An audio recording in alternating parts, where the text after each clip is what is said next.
Now, with sunlight streaming through her tiny Brooklyn apartment window, the reality was stark and undeniable. She aligned the paper perfectly with the edge of her kitchen counter. Once, twice, 3 times. The familiar ritual usually calmed her nerves, but today it felt like rearranging deck chairs on the Titanic. Around her, the apartment she'd called home for the past 3 years breathed with memories. Golden morning light catching the brass details of her carefully curated vintage finds, the gentle sway of hand-dyed curtains she'd bartered for at a local market, walls adorned with prints from up-and-coming black artists she'd discovered on Instagram. Home, at least for the next 30 days. The sound of her phone vibrating against the counter made her jump. Another client cancellation, the 3rd this week. Talia's fingers hovered over the screen, her long bronze-painted nails, the splurge she'd allowed herself last week when she still had hope, clicking softly against the glass. "I completely understand. We can postpone until it better suits your budget." She hit send, then dropped her phone face down on the counter. The lie tasted bitter in her mouth. She didn't understand. Couldn't understand how people looked at her portfolio, loved her vision, scheduled consultations, and then vanished when it came time to sign contracts. Was it because she was young? Because she worked independently? Or was it something else? Something that made potential clients hesitate when they saw her profile picture, despite her impressive reviews. The ancient radiator in the corner hissed to life, startling her out of her thoughts. Talia's golden braids caught the light as she moved to the window, each step measured and deliberate, as if the floor might crumble beneath her feet. 6 stories below, Brooklyn was already awake and hustling. A mother hurried past with 2 children in tow, their backpacks bouncing. The owner of the bodega on the corner arranged his fruit display with methodical care. A delivery guy on an electric bike weaved through traffic, defying death with New York confidence. Everyone had somewhere to be. Everyone had a purpose. Talia pressed her forehead against the cool glass, letting out a long breath that fogged the window. She watched it fade, taking with it the last traces of the dream she'd been building. Her own design studio, a steady client base, maybe even a small storefront where she could showcase her vision of spaces that told stories, that held heritage and heart in every carefully chosen detail. Instead, here she was. 29 years old, 2 maxed-out credit cards hidden in her sock drawer, and an eviction notice that might as well have been written in her own blood. The worst part? She couldn't even cry about it. Crying meant admitting defeat, and defeat wasn't in her DNA. Her mother had raised her on a steady diet of hold your head high and make a way out of no way. Even now she could hear Big Mama's voice. "Baby girl, God don't give you nothing you can't handle." But what if he'd overestimated her this time? Her phone buzzed again. This time it was her best friend, Mercy. "Girl, you still coming to help with the store display? Need your magic touch." Talia's fingers moved automatically to straighten the eviction notice again, aligning it with mathematical precision to the counter's edge. The paper seemed to mock her. Her, a designer who couldn't even design her way out of this mess. She picked up her phone, ready to cancel, to curl up in bed and let the world spin without her for just one day. But something stopped her. Maybe it was pride, maybe it was spite, or maybe it was just the stubborn spark that refused to die. "On my way. Just finished breakfast." Another small lie to add to her growing collection. She hadn't eaten since yesterday's coffee. Talia grabbed her oversized denim jacket, a thrift store treasure that had seen better days, and her portfolio case. Force of habit. Even now she couldn't leave it behind. It held every dream she'd ever drawn, every space she'd imagined into being. And maybe, just maybe, today would be the day someone saw what she saw. She took one last look at her apartment, at the life she'd pieced together from second-hand furniture and first-hand hope. The morning sun caught the crystal prism hanging in her window, a housewarming gift from her mother, sending rainbow fractals dancing across the walls. Even falling apart could be beautiful, if you caught it in the right light. Talia closed the door behind her, the click of the lock echoing in the empty hallway. She didn't know it yet, but sometimes life's greatest gifts come disguised as its cruelest jokes. And somewhere across the city, in a sterile corner office with a view of Manhattan, a man in an impeccable suit was about to make a desperate decision that would change both their lives forever. But for now, she just had to make it through today, one foot in front of the other, head high, shoulders back, golden braids catching the light like a crown. After all, she was her mother's daughter, and Monroe women didn't break, they transformed. The steady beep of hospital monitors had become August Whitaker's morning soundtrack. He stood at the window of his mother's private room at Mount Sinai, watching Manhattan's skyline dissolve into sheets of winter rain. His reflection stared back at him, tall, broad-shouldered, impeccable in a charcoal suit that cost more than most people's monthly rent. A perfect image of control. It was all a lie. Behind him, Marianne Whittaker slept peacefully, her silver hair spread across the pillow like moonlight on water. The chemotherapy had taken its toll, but somehow she'd managed to keep that gentle smile, the one that made her look like she knew a wonderful secret she couldn't wait to share. August checked his watch. A Patek Philippe his father had given him upon making CEO. 7:43 a.m. He had exactly 17 minutes before his first meeting. 17 minutes to pretend the world wasn't falling apart. "You're thinking too loud again, Gus." He turned to find his mother's blue eyes, mirrors of his own, watching him with familiar concern. Even now, pale and fragile against sterile white sheets, she radiated warmth. The kind of warmth his carefully constructed world of glass and steel had never managed to capture. "Just reviewing my schedule," he lied, adjusting his cuffs. 1, 2, 3 times, a habit she knew too well. "Ah, yes, the famous Whittaker schedule." Marianne's voice was soft, but carried that hint of playful mockery she reserved just for him. "Tell me, does it include 5 minutes for actually living?" "Mother, don't mother me with that boardroom voice." She patted the edge of her bed. "Sit. You're making the room feel crowded with all that pacing." August obeyed, perching on the edge of the hospital bed like it might break under his weight.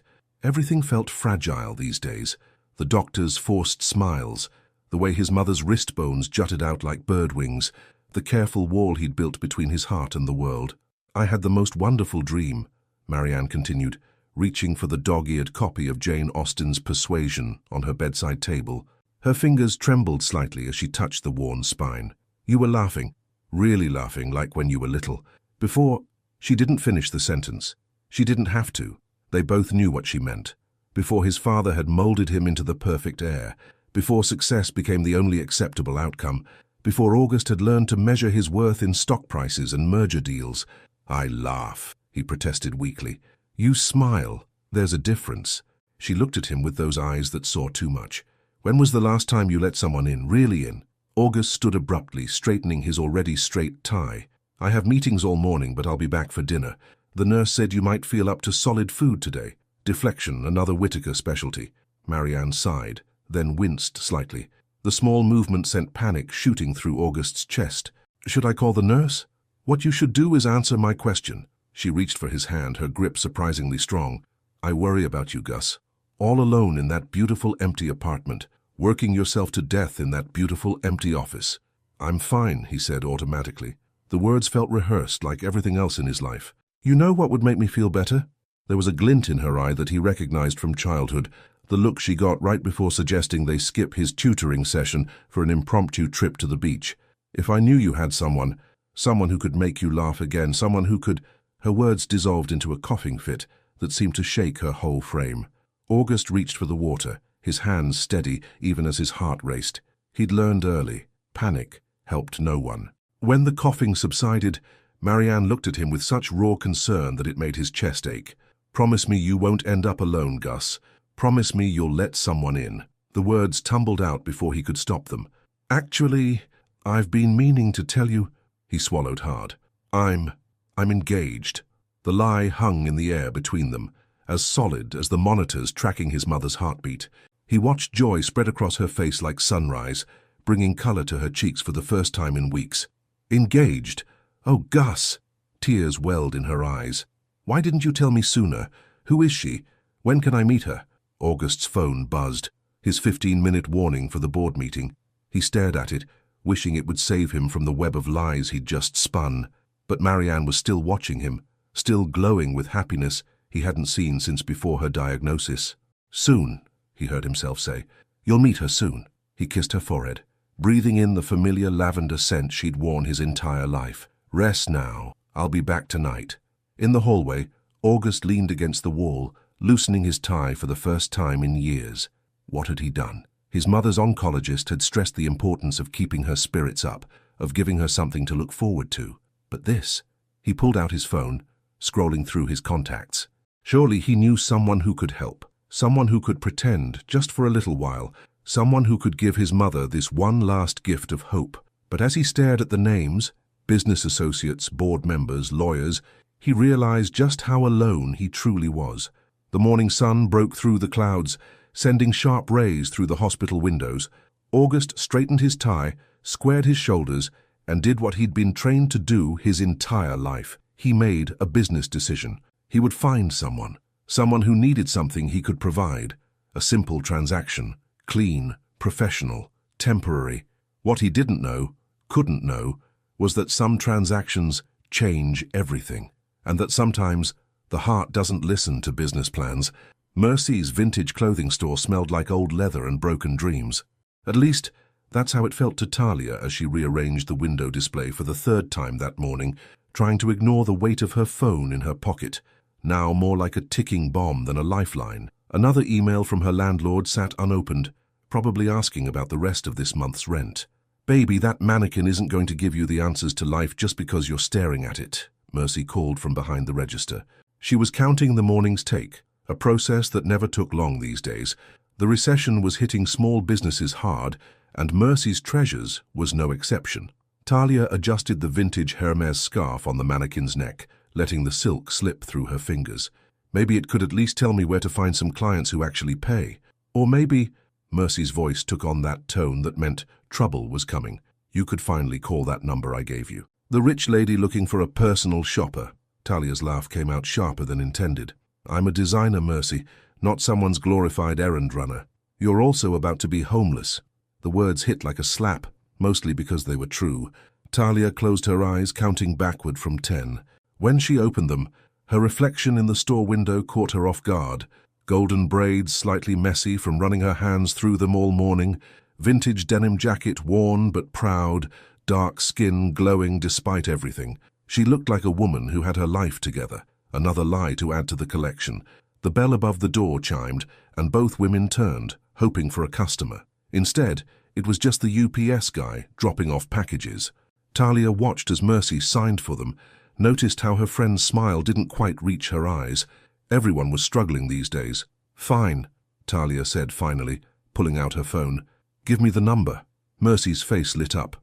"Already texted it to you this morning, under Guardian Angel opportunity. You're impossible, I'm right." Talia stared at the number for a long moment. Pride was expensive, and right now she couldn't afford it. She stepped into the back room of the store, past racks of vintage Chanel and rows of carefully preserved evening gowns, each one telling its own story of glamour and decline. The phone rang 3 times before a clipped professional voice answered, "Whitaker Industries, how may I direct your call?" Talia almost hung up, almost. But then she thought of the eviction notice, of her dwindling bank account, of all the dreams she'd have to pack away if she had to move back home. "Yes, I'm calling about the personal assistant position." The words tasted wrong in her mouth. "One moment, please." The hold music was generic jazz, the kind that played in elevators and dentist offices. Talia used the time to straighten the hangers on a nearby rack, aligning them with mechanical precision. 1, 2, 3. "Miss Monroe?" The new voice was male, deep, and carried the kind of authority that came from old money and Ivy League education. Something in Talia's spine straightened automatically. "Yes? This is August Whitaker. I understand you're inquiring about the position." Talia's hand froze on a vintage Dior dress. Whitaker, as in Whitaker Industries, as in the medical technology empire that took up half a block of Manhattan real estate. What had Mercy gotten her into? Yes, she cleared her throat, finding her professional voice. "I understand you're looking for assistance with personal shopping and styling." There was a pause on the other end, filled with something Talia couldn't quite read. When he spoke again, his voice was lower, more careful. "Actually, Miss Monroe, I'm looking for something rather different. Would you be available to meet in person? Today, if possible. I have a unique proposition that requires discretion." Warning bells rang in Talia's head. She'd lived in New York long enough to know when something sounded too good to be true, but there was something in his voice, a hint of desperation beneath the polished exterior, that made her hesitate. "What kind of proposition?" "One that could solve both our problems." He named a figure that made Talia's knees weak. "For 2 weeks of your time. Nothing inappropriate, I assure you. Just a role that needs to be played." Talia looked around the back room of Mercy's store, at the beautiful things that belonged to other people's stories. Then she thought of her own story, of the eviction notice, of the cancelled clients, of all the doors that had closed in her face. Maybe it was time to step through a different kind of door. Where and when? The Four Seasons. 1 hour. He paused again. Come as you are, Miss Monroe. This needs to be authentic. The line went dead before she could respond. Talia stared at her phone, then at her reflection in a nearby mirror. Her mother's voice echoed in her head. If something seems too good to be true, baby girl, it usually is. But maybe, just maybe, sometimes the universe threw you a lifeline right when you were about to drown. She stepped back into the main store, where Mercy was pretending not to eavesdrop. Well? Her friend asked, trying to sound casual and failing miserably. Talia grabbed her portfolio case, force of habit, and straightened her jacket. I'm either about to make the biggest mistake of my life or find my way out of this mess. Mercy's face split into a knowing grin. Honey, in my experience, those usually turn out to be the same thing. The store bell chimed again as Talia stepped out into the Brooklyn morning. Above her, clouds parted just enough to let a single ray of sunlight through, illuminating her path like a spotlight. She took it as a sign and started walking. After all, what did she have to lose? Everything, a small voice whispered. Or maybe, just maybe, everything to gain. The Four Seasons lobby felt like another planet. Talia stood just inside the entrance, hyper-aware of her vintage denim jacket among a sea of designer suits. Her portfolio case, the one splurge she'd allowed herself when starting her business, suddenly felt like a child's art project next to the Hermes bags and briefcases that surrounded her. A man in an impeccable suit caught her eye from across the lobby.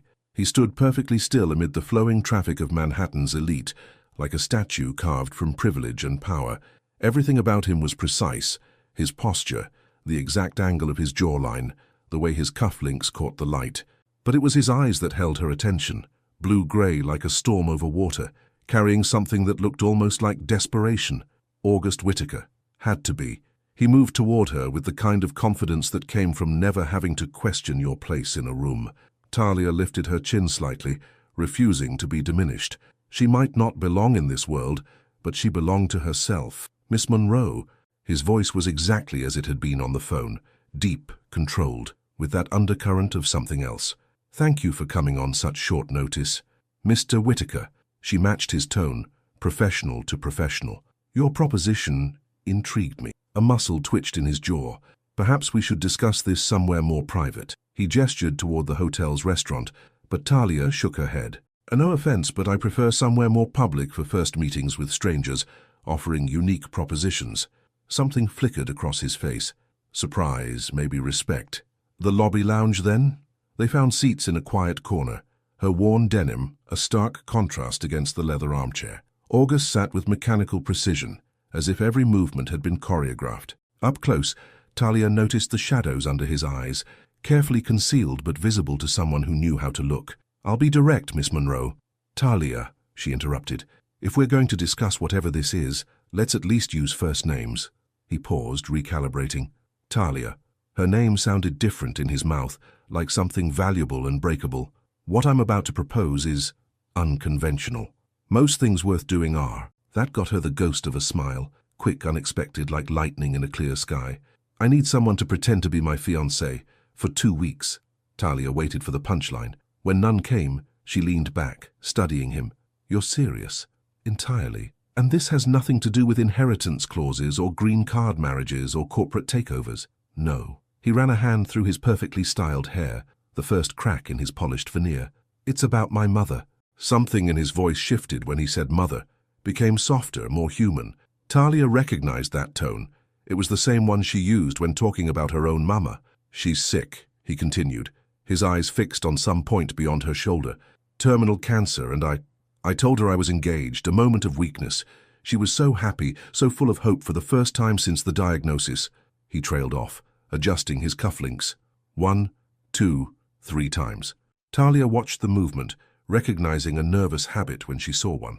And now she wants to meet this fictional fiancé. Yes. Why me? His eyes met hers directly for the first time. Because you look like someone who could use a miracle as much as I do. The words hung between them, raw and honest in a way that made Talia's chest tight. She thought of her eviction notice, of her cancelled clients, of all the doors that had closed in her face. The amount I mentioned on the phone, he continued, his voice back to business, plus any expenses, and afterward we go our separate ways. Clean, professional, temporary. Talia's fingers itched to straighten the table's centerpiece, to align the sugar packets, to create order from chaos. Instead, she forced herself to keep still, to think. What exactly would this involve? Accompanying me to the hospital daily, family dinners, being seen together at a few key locations. Nothing. Intimate. A faint color touched his cheeks, just enough to be convincing. And your mother? What kind of woman does she think you're engaged to? Something softened in his expression. She doesn't know. I haven't told her anything about my fictional fiancé, which means you can be exactly who you are. Talia almost laughed. I'm pretty sure I'm not the kind of woman your world expects to see on the arm of August Whitaker. No, he agreed, surprising her with his honesty. You're not. Which makes this more believable. I don't do the expected. She raised an eyebrow. Says the man in the $1,000 suit who probably has his socks color-coded. That ghost of a smile appeared again, lasting a fraction longer this time. 2,000, and they're organized by fabric weight, not color.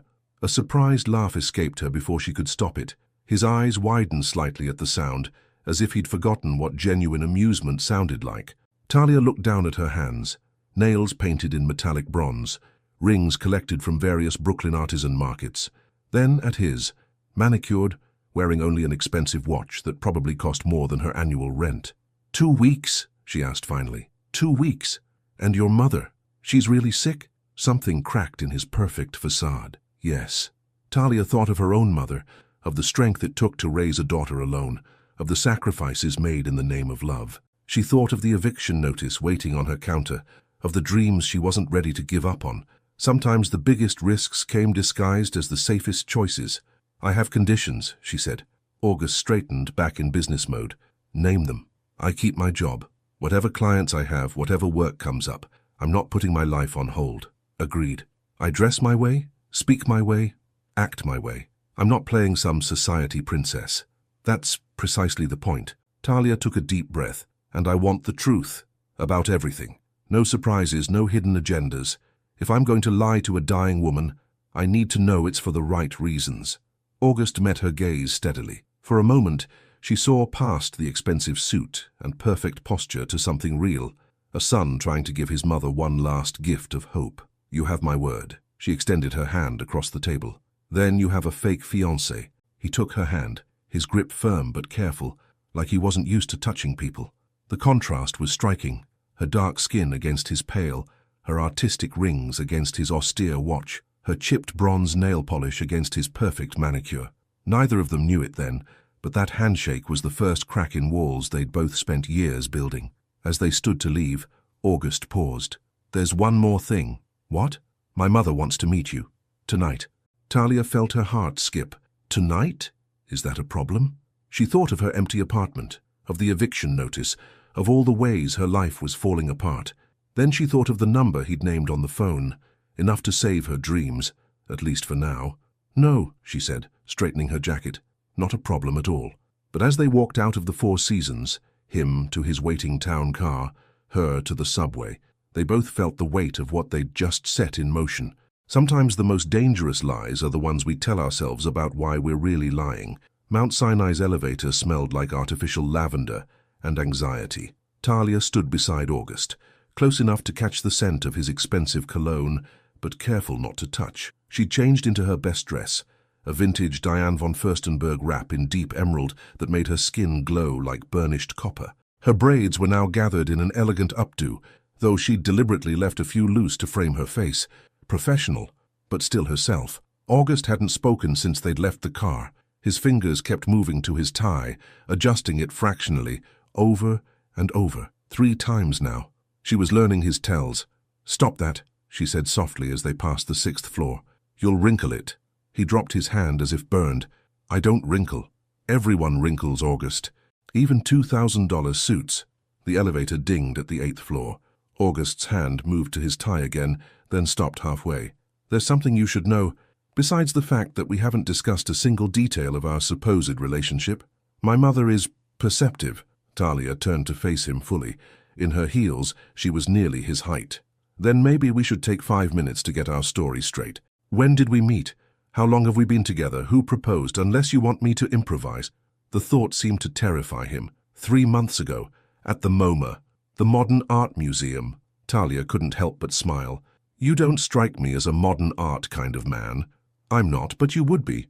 The observation surprised her. He'd been paying attention. Fine. MoMA.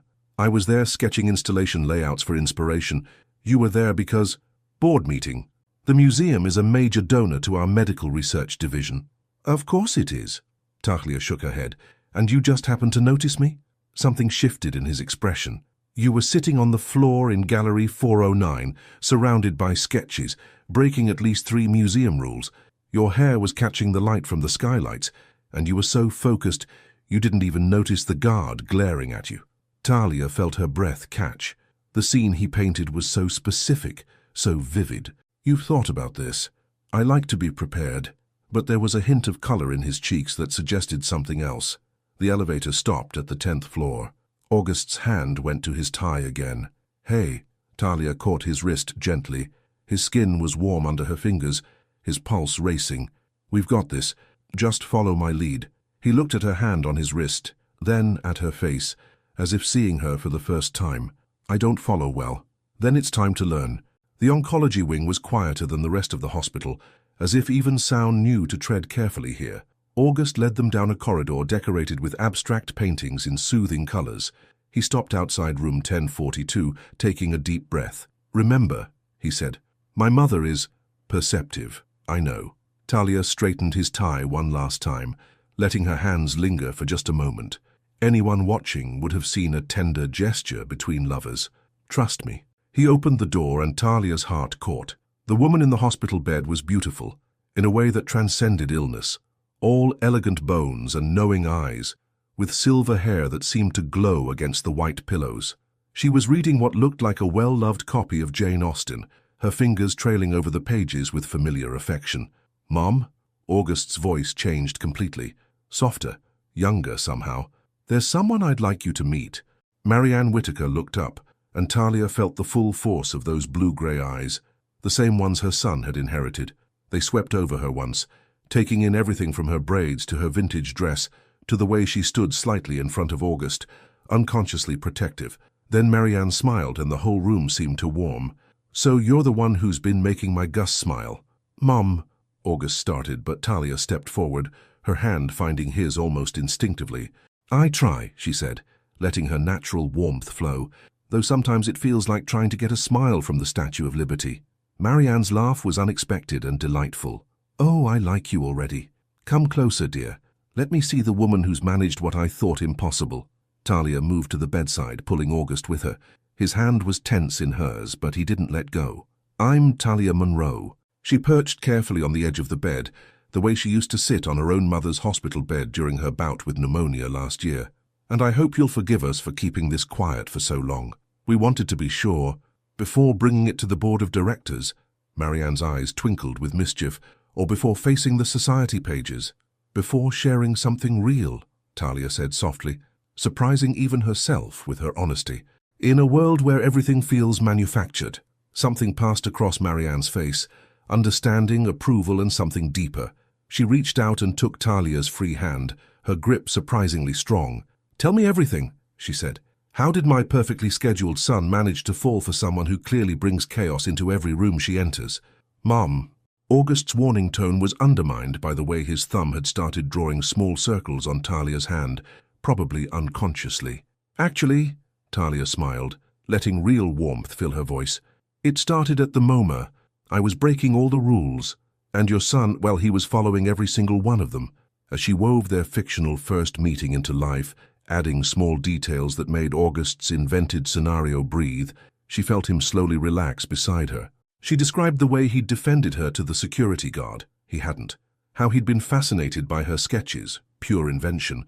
How they'd ended up talking for hours in the museum cafe about everything and nothing. A complete fabrication that somehow felt true. Marianne listened with rapt attention, her eyes moving between them like she was reading a beloved story. When Talia described their first real date, a disaster at a French restaurant where she'd ordered in perfect French just to surprise him, August actually laughed. The sound startled all of them. You never told me that part, Marianne said to her son, her eyes bright with joy and unshed tears. August looked at Talia, really looked at her, and something passed between them, a moment of perfect understanding. Some things you keep just for yourself. A nurse appeared in the doorway, clipboard in hand. Time for evening medications, Mrs. Whitaker. Just when it was getting good, Marianne sighed. Then she squeezed Talia's hand. You'll come back tomorrow? Talia felt August tense beside her, probably realizing they hadn't discussed logistics. But looking at Marianne's hopeful face, there was only one possible answer. Of course, she said. I wouldn't miss it. As they left the room, Talia heard Marianne say to the nurse, Did you see how he looks at her? My boy's finally learning to live. In the elevator, August was quiet again, but differently this time. He kept glancing at her when he thought she wasn't looking, like she was a puzzle he couldn't quite solve. You were good in there, he said finally. We were good in there, she corrected.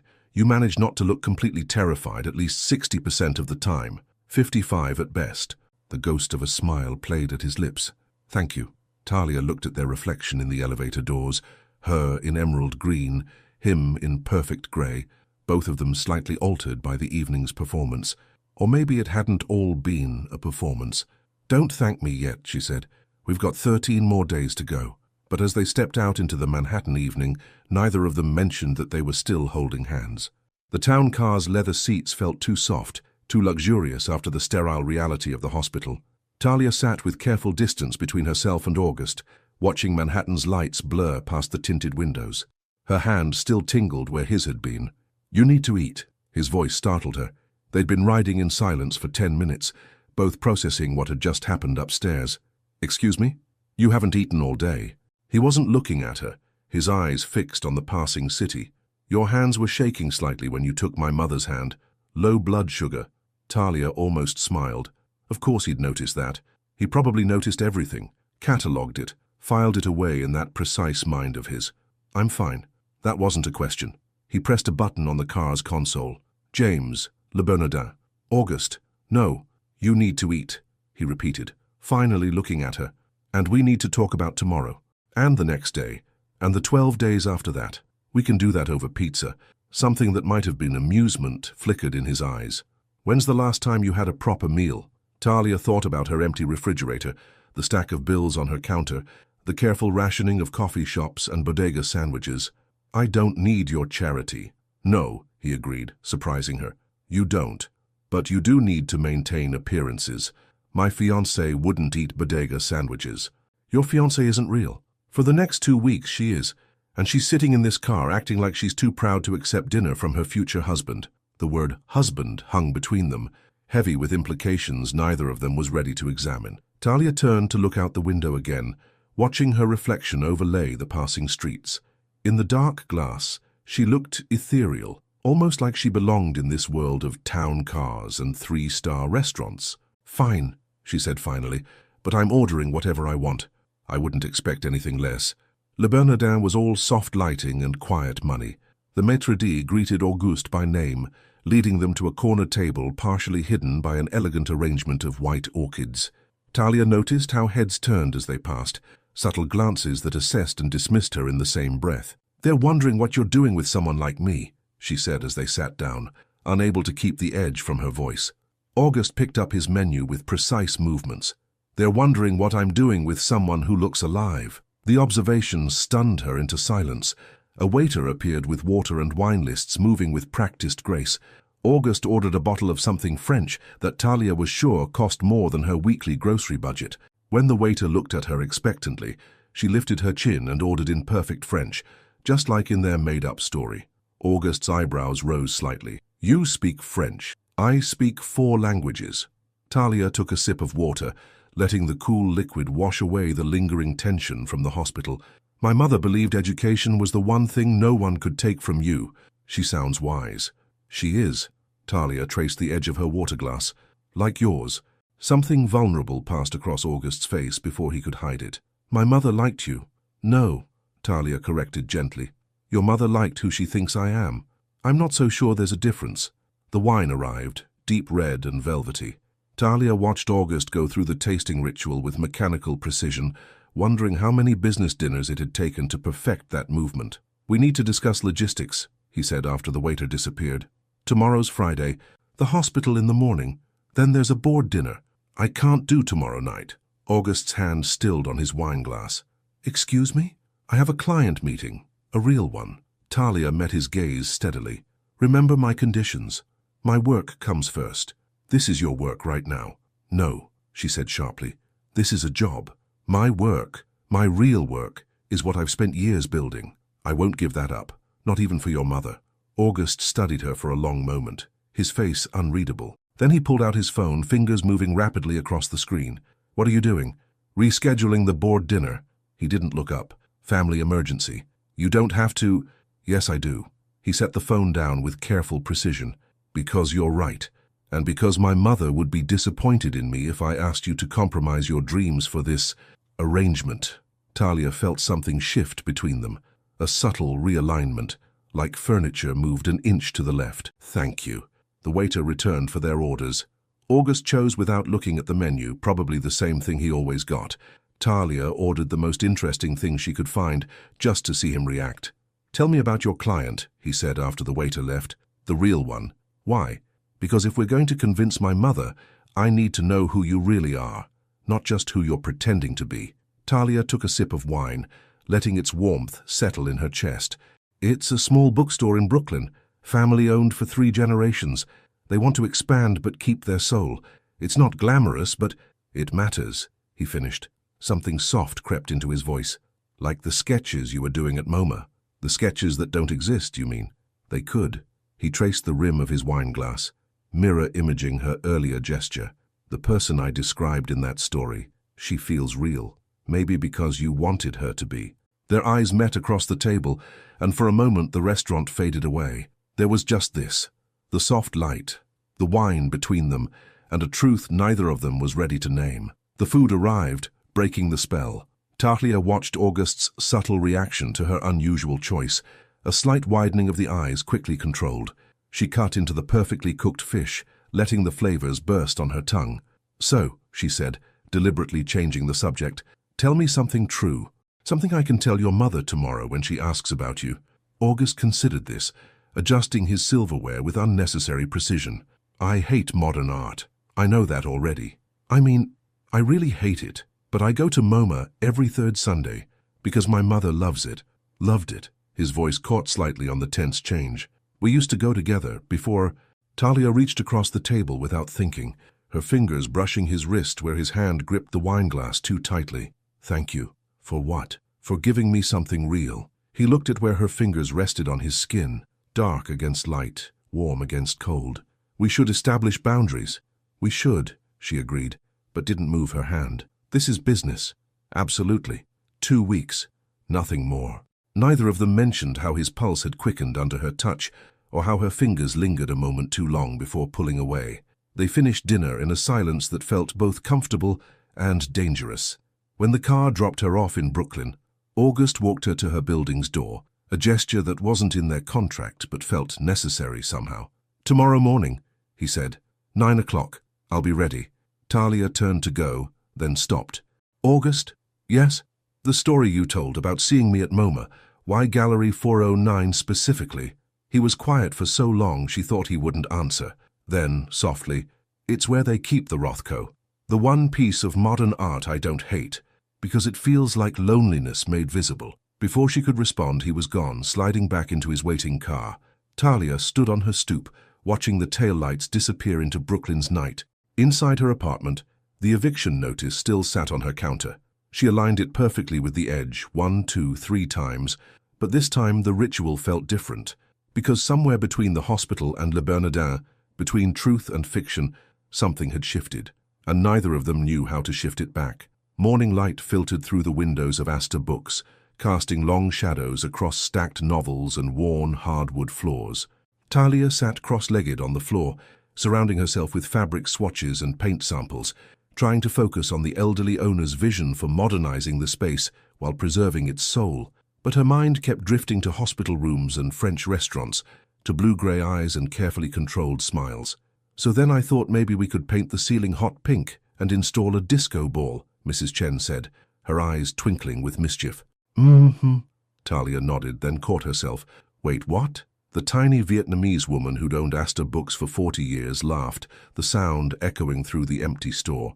You're somewhere else today, dear. Somewhere nice, I hope? Talia felt heat rise to her cheeks. I'm so sorry, Mrs. Chen. I promise I'm listening.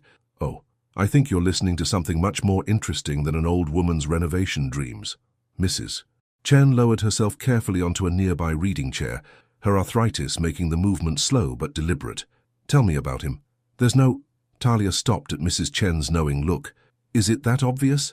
You've rearranged those fabric swatches 7 times in the last hour, and you keep touching your phone like you're expecting it to ring. The older woman smiled softly. I know something about waiting for calls. Before Talia could respond, her phone actually did buzz. August's name appeared on the screen, along with a message that made her stomach flip. My mother's asking about Friday night. Apparently the board dinner wasn't the only event scheduled. There's a charity gala at the Met. We need to discuss logistics. Ah, there's that smile, Mrs. Chen observed, the kind that frightens you a little. Talia put her phone down, forcing herself to focus on the paint samples. It's complicated. The best things usually are. Mrs. Chen reached for one of the fabric swatches, a rich burgundy velvet. Like this bookstore, everyone said I was crazy to buy it in '83. A Vietnamese immigrant with broken English trying to run a Manhattan institution? Impossible. She ran her fingers over the velvet. But sometimes impossible things become real if you're brave enough to let them. Another text from August. Car will pick you up at 7. Wear something Met appropriate. Talia looked around the bookstore, at the worn spines and comfortable chairs, at the life Mrs. Chen had built from impossible dreams. Then at her phone, where August's carefully worded texts waited like small bombs. Mrs. Chen, she said slowly, what if we used the burgundy for accent walls? Not everywhere, just moments of richness, like finding a first edition hidden among paperbacks. The older woman's face lit up. Yes, and the lighting, warm, intimate, like reading by lamplight. Talia's mind started flowing again, ideas rushing in. We'll keep the original shelving but refinish it, let the wood's history show through, and maybe create small reading nooks, each with its own personality. She worked steadily for the next hour, letting creativity wash away her anxiety. But as she packed up her samples, Mrs. Chen caught her hand. Whatever's frightening you about that smile, maybe that's exactly why you need it. Thursday Sonna, in across town, August stood in his corner office at Whitaker Industries, staring out at the Manhattan skyline without really seeing it. On his desk, 3 separate reports waited for his attention. His calendar blinked with reminders, but all he could think about was the way Talia's hand had felt on his wrist last night, warm and real, and completely unauthorized by their arrangement. Mr. Whitaker? His assistant's voice came through the intercom. The board is waiting in the conference room. August straightened his tie. Once, twice, caught himself before the 3rd time. On my way. The boardroom was all mahogany and money, filled with men who looked like variations of his father. They were discussing quarterly projections when August entered, but he could feel the subtle shift in energy. They'd heard about his engagement by now. News traveled fast in their world. August, Leonard Bradford, his father's oldest friend, approached as the meeting ended. Your mother told Catherine about your wonderful news. We'd love to have you and your fiancé for dinner next week. August felt his jaw tighten. He hadn't planned for this, the way their arrangement would ripple out into his world. We'll check our schedules. Catherine insists. After all, we've known you since you were in short pants. We should meet the woman who finally captured the elusive August Whitaker. The woman who finally made you human, his mother had said this morning during their daily call.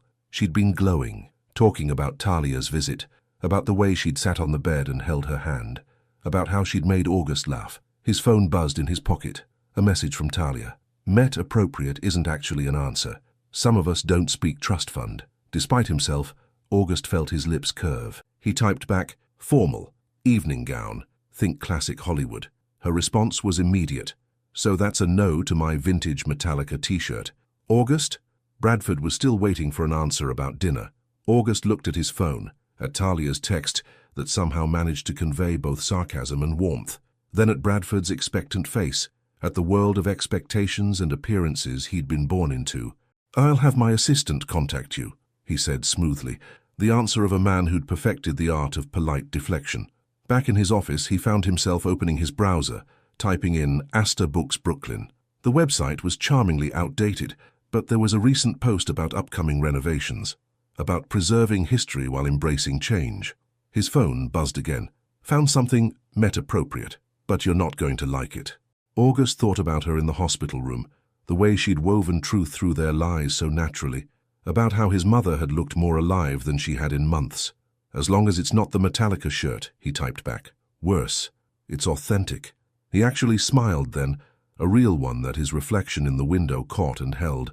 The expression felt foreign on his face, like a language he'd forgotten how to speak. His calendar reminder blinked insistently. 3 meetings, 2 conference calls, and a stack of reports demanded his attention, but all he could think about was Friday night, about introducing Tahlia to his world, about the way she'd probably see right through its carefully polished surface to the emptiness beneath, just like she was starting to see through him. August straightened his tie one more time, a habit that didn't bring the usual comfort, because somewhere between hospital visits and late-night texts, between truth and fiction, the lines they'd drawn so carefully were beginning to blur, and neither of them knew how to make them sharp again. The dress was a weapon. Tahlia stood in front of her bathroom mirror, studying her reflection with critical eyes. The vintage Balmain had been her greatest find at Mercy's store, a 1950s masterpiece in deep burgundy silk that looked like it had been poured onto her body. The color made her dark skin glow like polished bronze, while the architectural draping emphasized every curve she'd been taught to minimize in professional settings. Her braids were swept up in an elaborate crown, with a few strategic tendrils framing her face. She looked expensive, elegant, and absolutely nothing like the woman August Whitaker should be engaged to. Perfect. Her phone buzzed with a text from Mercy. "Girl, you better send pictures. I'm still mad you wouldn't tell me where you're wearing my best piece." Tahlia touched the silk skirt, remembering how Mercy's eyes had widened when she'd tried it on. "It's complicated," she typed back. "Complicated like that mystery phone call that changed your whole mood. Complicated like the reason you've been smiling at your phone all week." Before Tahlia could respond, another message appeared. "Car is downstairs." Her heart jumped. Even his texts were formal. She grabbed her small vintage clutch, another Mercy's find, and took one last look in the mirror. The woman who stared back seemed to belong to another world, another life, but her eyes held the same determination they always had. The town car was waiting, sleek and black against the faded charm of her Brooklyn street. August stepped out as she approached, and for a moment, both of them forgot their carefully scripted roles. He wore a tuxedo that probably cost more than her entire apartment, but it wasn't the expensive cut that made her breath catch. It was the way he looked at her, like he'd been expecting a performance, but found something real instead. "You're staring," she said softly. "You're beautiful." The words seemed to escape before he could catch them. He blinked, recovering his composure. "The dress is unexpected. Vintage Balmain, 1956. Tahlia smoothed the silk, a habit born of nervousness. "Not quite what the future Mrs. Whitaker should wear?" "No," he said, his voice low. "It's exactly what she would wear." Something shifted in the air between them. Dangerous, electric. Tahlia broke it by moving toward the car door, but August got there first, opening it with old-world courtesy. "Your mother's doing better," she said as they settled into the back seat, deliberately changing the subject. "The nurse said her numbers are improving." "They are." August's hand moved to his tie, then stopped. "She says it's because she has something to look forward to now." The weight of their deception sat heavily between them. Tahlia looked out the window, watching Brooklyn fade into Manhattan's glittering promise. "August," she kept her eyes on the passing city, "what happens when this ends?" "We agreed. 2 weeks then. Not to us, to her." He was quiet for so long she thought he wouldn't answer. Then, softly, "I don't know." The Metropolitan Museum of Art rose before them, its grand steps lined with New York's elite in designer finery. August helped her from the car, his hand warm against her bare back. The touch felt like a brand. "Ready?" he asked. Tahlia lifted her chin. "Born ready." They climbed the steps together, his hand never leaving her back. She felt the stares, heard the whispers, the great August Whitaker and his mysterious fiancé, the golden boy and the girl from Brooklyn, Beauty and the Beast, but with stock portfolios instead of cursed roses. "August, darling," a woman in Dior floated toward them, air-kissing his cheeks. "You've been holding out on us. Catherine Bradford said you were engaged, but she didn't say your fiancé was so exotic." Tahlia felt August tense beside her, but before he could speak, she stepped forward, smiling with sweet poison. "I'm Tahlia Munro," she said, letting her voice carry just enough to draw attention. "And I design spaces that make people feel something real in a world of artificial everything. What do you do? The woman blinked, caught off guard by both the confidence and the subtle challenge. She's brilliant, August said, and something in his voice made Talia turn to look at him. He was watching her with that same expression from the car, like he was seeing something he hadn't expected to find. She just signed a contract to renovate Astor Books. The lie, or rather the truth he couldn't have known, startled her. Mrs. Chen hadn't officially hired her yet, but here was August, speaking it into existence with complete confidence. More people approached, drawn by curiosity and social obligation. Talia watched August shift into his public persona, smooth, charming, perfectly controlled, but his hand stayed on her back, warm and steady, like she was something precious he was afraid to lose. They moved through the crowd, playing their parts perfectly. She let him lead the conversations about business and politics, while she drew people out with questions about art and culture. They worked together instinctively, like dancers who'd practiced for years instead of days. "You're good at this," he murmured as they found a quiet moment by a Renaissance painting. "So are you." Talia studied the artwork, a depiction of lovers, caught in eternal, almost touch. Too good sometimes. "Don't you get tired of it?" "Of what?" "Performing. Being what everyone expects." She turned to face him. "When was the last time you did something just because you wanted to?" His eyes met hers, and for a moment, the masks slipped. Right now. Before she could process what he meant, music began floating from the grand hall. August held out his hand, every inch the perfect gentleman. "Shall we?" "People will watch," she warned. "Let them." He led her to the dance floor, one hand settling on her waist with exquisite care. They moved together as if they'd done this 1,000 times, her burgundy silk flowing like wine, his black tux sharp as night. "You never told me you could dance," she said softly. "You never told me you could redesign bookstores." His thumb traced small circles on her back, probably unconsciously. "I looked up Astor Books." "Stalking me, Mr. Whitaker." "Research, Miss Monroe." They were drawing attention, the golden boy and the girl who didn't belong dancing like they'd invented it. But for once, August didn't seem to notice the stares. "Why that dress?" he asked suddenly. Talia smiled, letting herself lean into him just slightly. "Because it's real. Vintage has history, soul. It's not trying to be anything other than what it is." She met his eyes. "Like some people I know." Something flickered in his expression. Vulnerability, longing, fear. His hand tightened on her waist. "Talia." The music changed, breaking the spell. They stepped apart, but something had shifted again. Another line blurred, another wall cracked. Later, as they left the Met, August helped her with her wrap. His fingers brushed her bare shoulders, and she felt him inhale sharply. "Thank you," he said quietly, "for tonight. I was just playing my part." "No." He turned her to face him, his eyes intense in the soft lighting. "You weren't. Neither was I." The admission hung between them, heavy with possibility and danger. Talia thought of Mrs. Chen's words about impossible things becoming real, about the way August's hand felt on her back, like it belonged there, about how the best lies always contained a seed of truth. In the car ride home, they sat closer than necessary, not quite touching but feeling the heat of each other's presence. Neither mentioned how his hand had shaken slightly when he helped her into the car, or how she'd leaned into his touch for a moment too long, because sometimes the most dangerous part of pretending isn't the lie. It's the moment you realize you don't want to pretend anymore. Rain drummed against the hospital windows, turning Manhattan into a watercolor of grays and silvers. Talia sat in her usual spot on Marianne's bed, sketching ideas for Astor Books, while August worked on his laptop in the corner. They'd fallen into this routine over the past week. Comfortable, domestic, dangerous. "Show me what you're drawing, dear," Marianne said, her voice stronger today. The doctors were calling it a miracle, this sudden improvement. Talia tried not to think about what would happen when their 2 weeks ended, when the miracle proved to be built on lies. She turned her sketchbook, showing the concept for Mrs. Chen's reading nooks. "Each one will have its own personality. This one's inspired by English gardens, this one by Parisian cafes. And this one." Marianne pointed to a corner design with clean lines and hidden warmth. "That's..." Talia glanced at August, who had stopped typing. "That's inspired by your son's office, actually. The way he creates order from chaos, but with these moments of unexpected softness." The air in the room shifted. She could feel August's eyes on her, heavy with unspoken questions. "You've been to his office?" Marianne's eyes sparkled with interest. "No." Talia looked down at her sketch.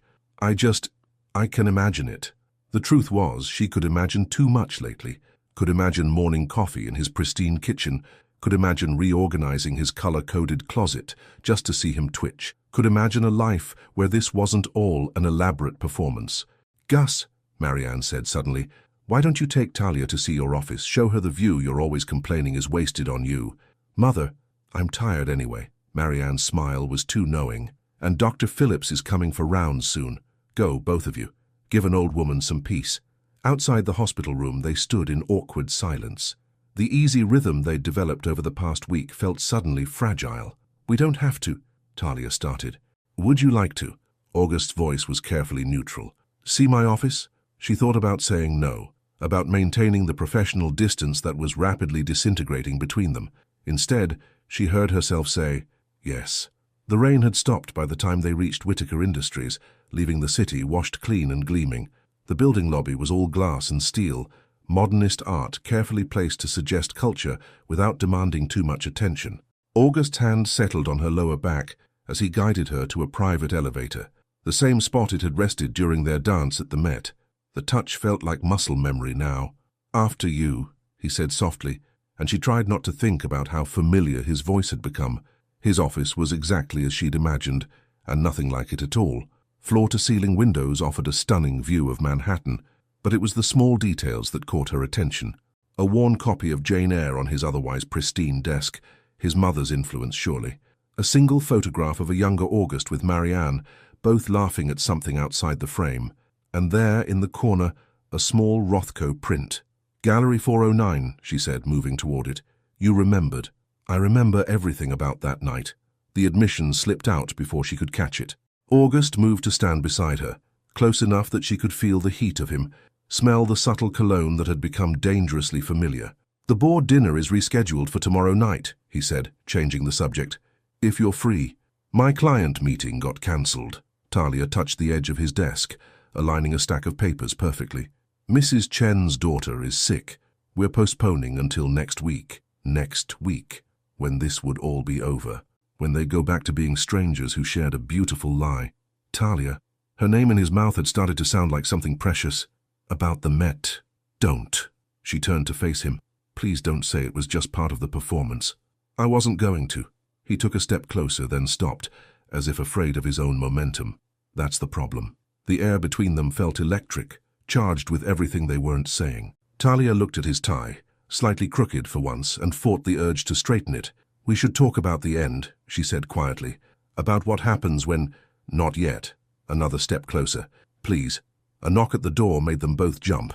August's assistant stood in the doorway, perfectly professional except for the slight widening of her eyes at finding them so close together. "Mr. Whitaker, the Tokyo call is in 5 minutes." "Thank you, Claire."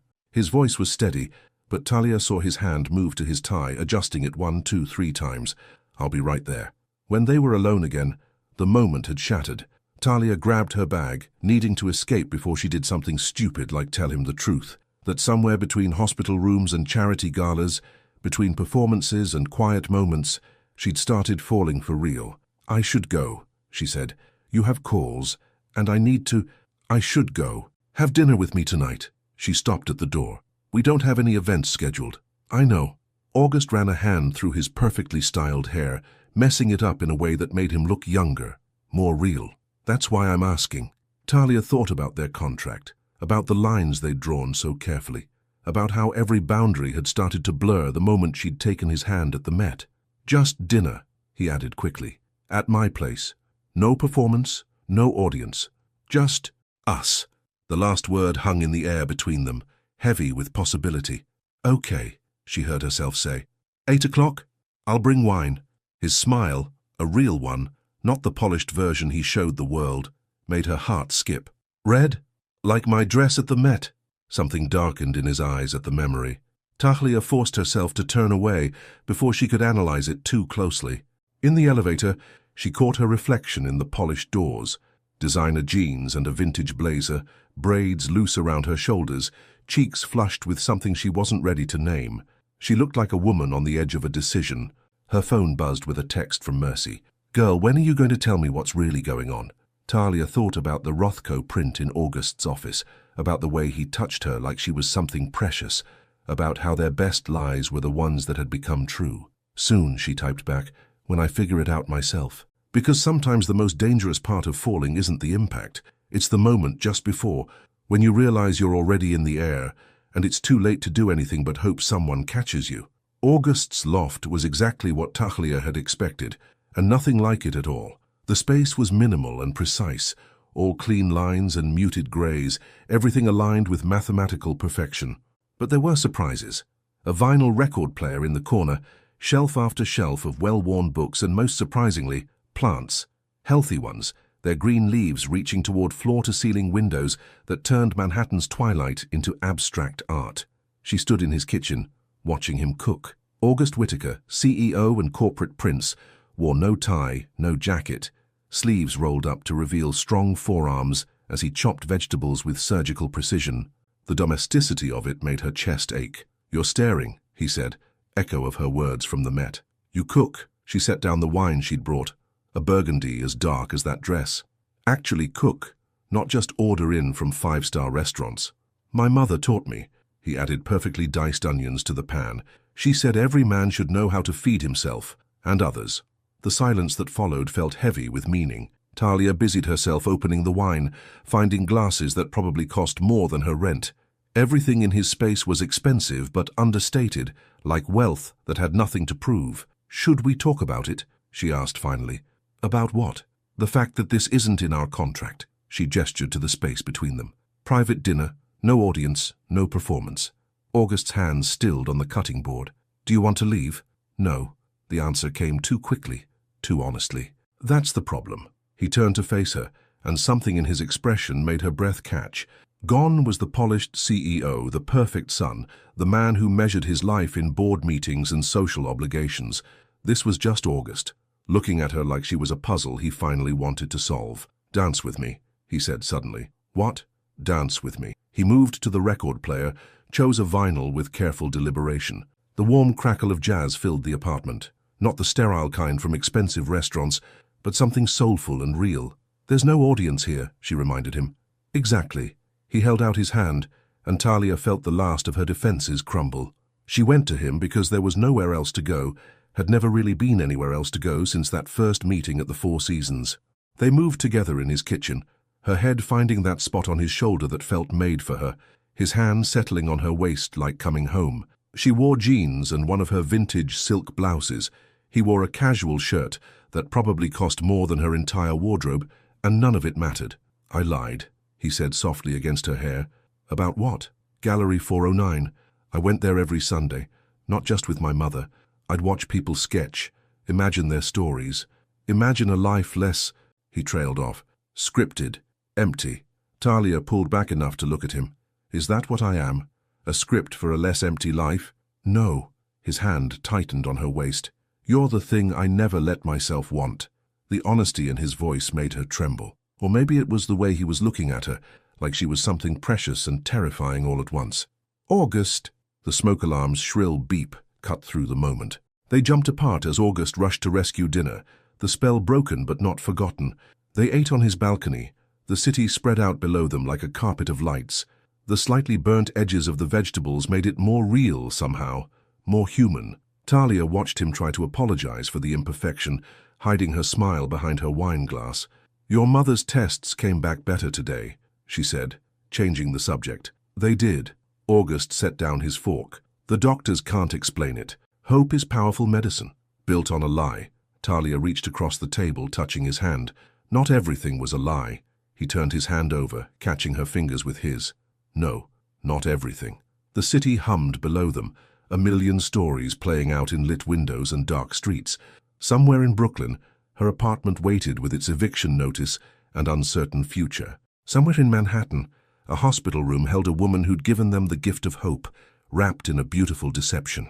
"We have 3 days left," August said quietly. "I know. The contract ends." "Yes." He stood abruptly, pulling her up with him. Before she could speak, he was leading her through the apartment to his office. There, on his desk, lay their contract, the paper that had brought them together, defined their boundaries, given them permission to pretend. August picked it up, held it between them like evidence of a crime or a miracle. "What if—" His voice caught. "What if I don't want it to end?" Talia felt tears burn behind her eyes. It has to. Your mother will get better, or—" She couldn't finish the sentence. "Either way, the story ends. But what if it doesn't?" He set the contract down, took her face in his hands, with infinite gentleness. "What if this was just the beginning? August, I love the way you straighten things when you're nervous," he said in a rush. "I love how you see beauty in worn things, in broken things. I love that you make me laugh without trying. I love—" "Don't." She pressed her fingers to his lips. "Don't say it if it's not real. It's the only real thing I have." The truth of it hung between them, heavy as storm clouds, bright as lightning. Talia thought of Mrs. Chen's words about impossible things becoming real, about her mother's lessons on making a way out of no way, about how sometimes the biggest risks come disguised as the safest choices. "I have conditions," she whispered, echo of their first meeting. "Name them." His thumbs traced her cheekbones, tender as a promise. "I keep my work, my identity, my dreams. Yes. No more performances. No more scripts. God, yes. And—" she met his eyes, blue-gray as Gallery 409's Rothko. "You have to mean it, all of it, because I think I've been falling in love with you since you made up that stupid story about seeing me sketch, and I can't—" He kissed her, or maybe she kissed him. It didn't matter. What mattered was the truth of it, the reality that had been growing between hospital visits and charity galas, between performances and quiet moments, between lies and loves and all the beautiful spaces in between. When they broke apart, August reached for the contract. With deliberate care, he tore it in half, then quarters, then let the pieces fall like confetti around their feet. "I have conditions too," he said softly. "What?" "Marry me." He touched her face again, reverent. "Not for my mother, not for appearances. Marry me because I love the way you mess up my perfectly ordered world. Marry me because you make me feel alive. Marry me because—" "Yes," she cut him off with another kiss, tasting the smile on his lips. "But I'm keeping my vintage clothes. I wouldn't dare ask you to change." His forehead rested against hers. "You're the most real thing in my life." Outside, the city continued its eternal dance of light and shadow. Inside, two people who had started as strangers playing parts found themselves writing a new story, one without scripts or contracts, without performances or pretense. Just truth in all its beautiful, messy glory. Because sometimes the greatest love stories don't start with love at first sight. Sometimes they start with a lie, a contract, and two people brave enough to let fiction become reality. And sometimes, just sometimes, they don't end at all. The space between perfect and real summer light painted gold streaks across Astor Book's hardwood floors, catching dust motes that danced like memories in the air. Talia stood in what Mrs. Chen now called the heart room, the central space where all the reading nooks flowed together like tributaries of imagination. The renovation had taken 6 months, 3 existential crises, and more coffee than she cared to remember. But standing here now, she knew every moment had been worth it. Each corner told its own story. The English garden nook bloomed with hand-painted flowers and climbing vines. Worn leather armchairs nestled beneath a canopy of paper lanterns.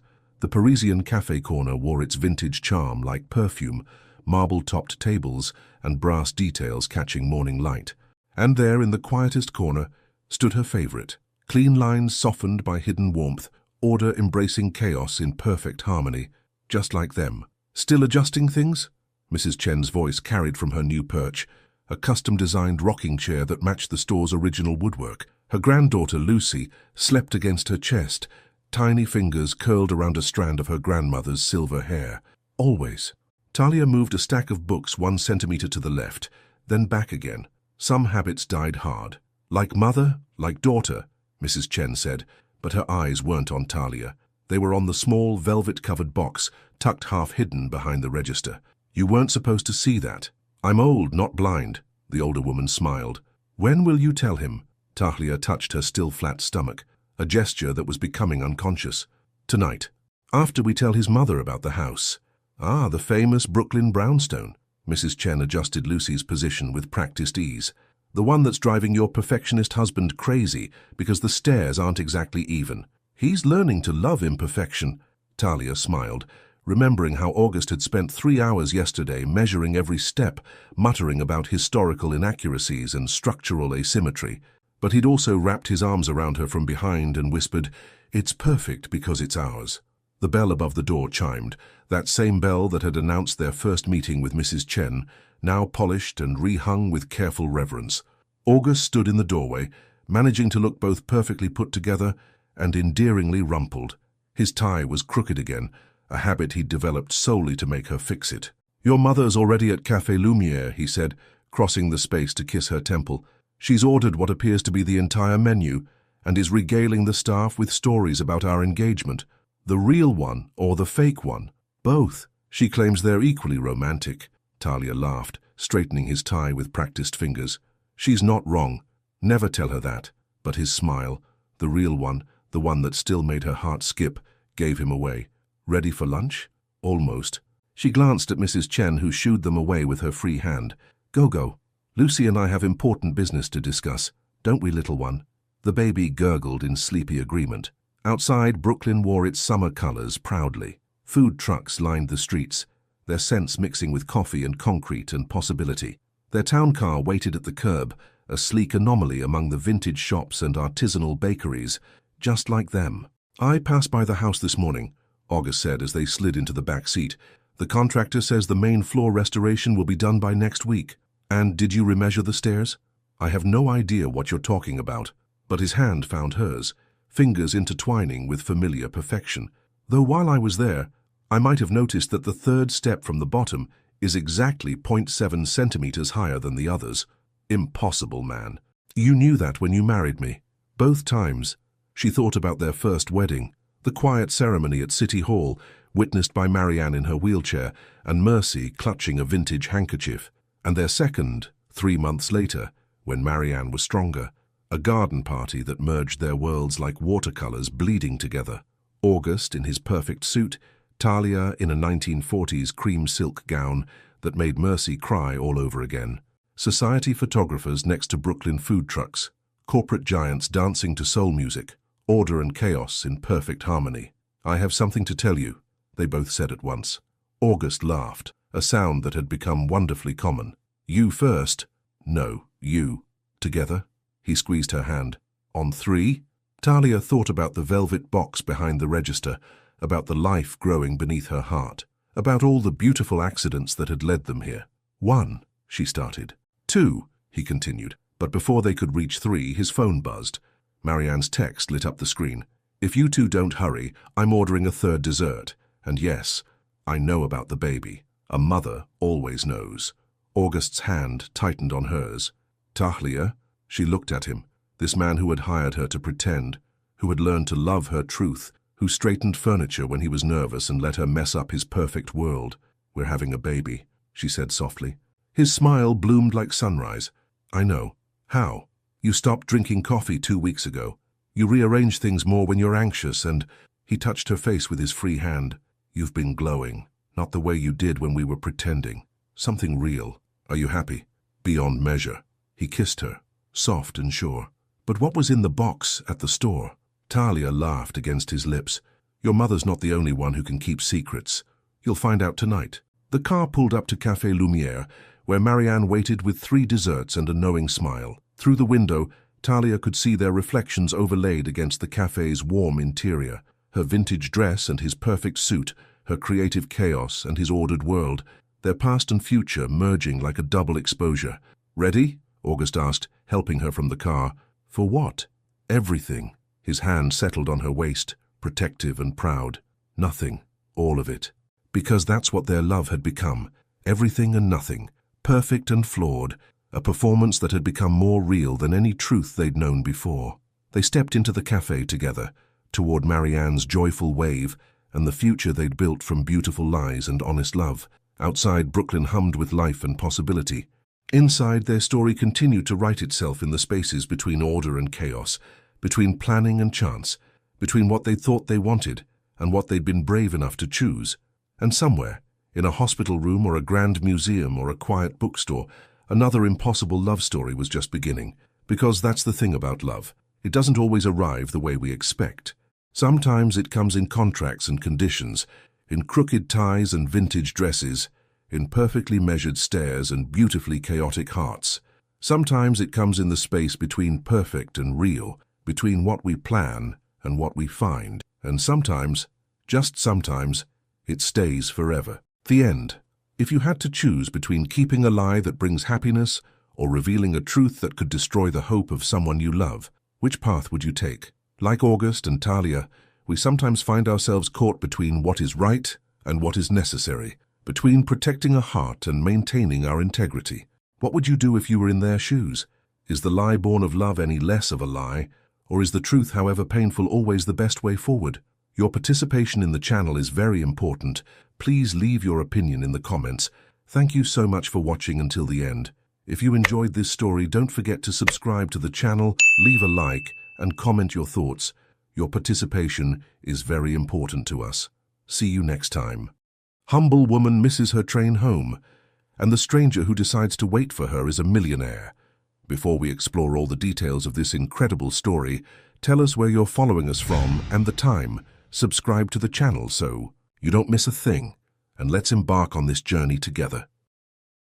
The last train's red taillights disappeared into the Boston night like dying embers, leaving Jennifer Renee Bennett alone on the South Station platform with nothing but the echo of her own frustrated sigh. October rain drummed against the station's glass ceiling, each drop a reminder of how thoroughly this day had unraveled. Her catering event, 3 months of planning, her signature jerk chicken sliders, her grandmother's mac and cheese recipe, had ended with unpaid invoices and a client who'd found issues with everything she'd poured her heart into.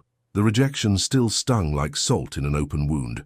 Jennifer pulled her denim jacket tighter around her curvy frame, her box braids heavy against her shoulders after escaping their morning style. The platform's fluorescent lights cast harsh shadows across her mahogany skin, highlighting the exhaustion she couldn't hide anymore.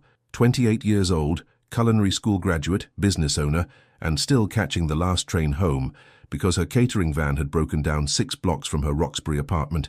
Perfect, she whispered to the empty air, watching her breath form small clouds in the October chill. That's when she noticed him. Dr. Kevin Alexander Thaddeus III stood 30 feet away, motionless as a statue carved from grief. His Tom Ford suit remained immaculate, despite the dampness seeping through the station's aging infrastructure. At 36, he possessed the kind of refined handsomeness that belonged in medical journals. Sharp jawline, steel blue eyes, the bearing of someone accustomed to holding lives in his hands. But those same hands trembled slightly as he stared at the rain-slicked tracks. Around his neck, barely visible beneath his pristine collar, hung a thin gold chain. Jennifer caught the glint of what looked like a wedding ring sliding along the chain's length with each of his measured breaths. The station's PA system crackled to life. Ladies and gentlemen, due to weather conditions, all remaining Red Line service has been suspended until tomorrow morning. We apologize for any inconvenience. Jennifer's phone buzzed with a text from Gabrielle. Girl, you good? Storm's getting nasty out here. She typed back quickly. Stranded at South Station. Last train cancelled. Want me to come get you? Jennifer glanced at the man in the expensive suit, still staring at nothing. Something about his stillness unsettled her.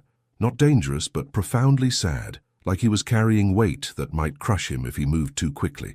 No, I'll figure it out. Talk tomorrow. The station began its nightly transformation from bustling hub to echoing cavern.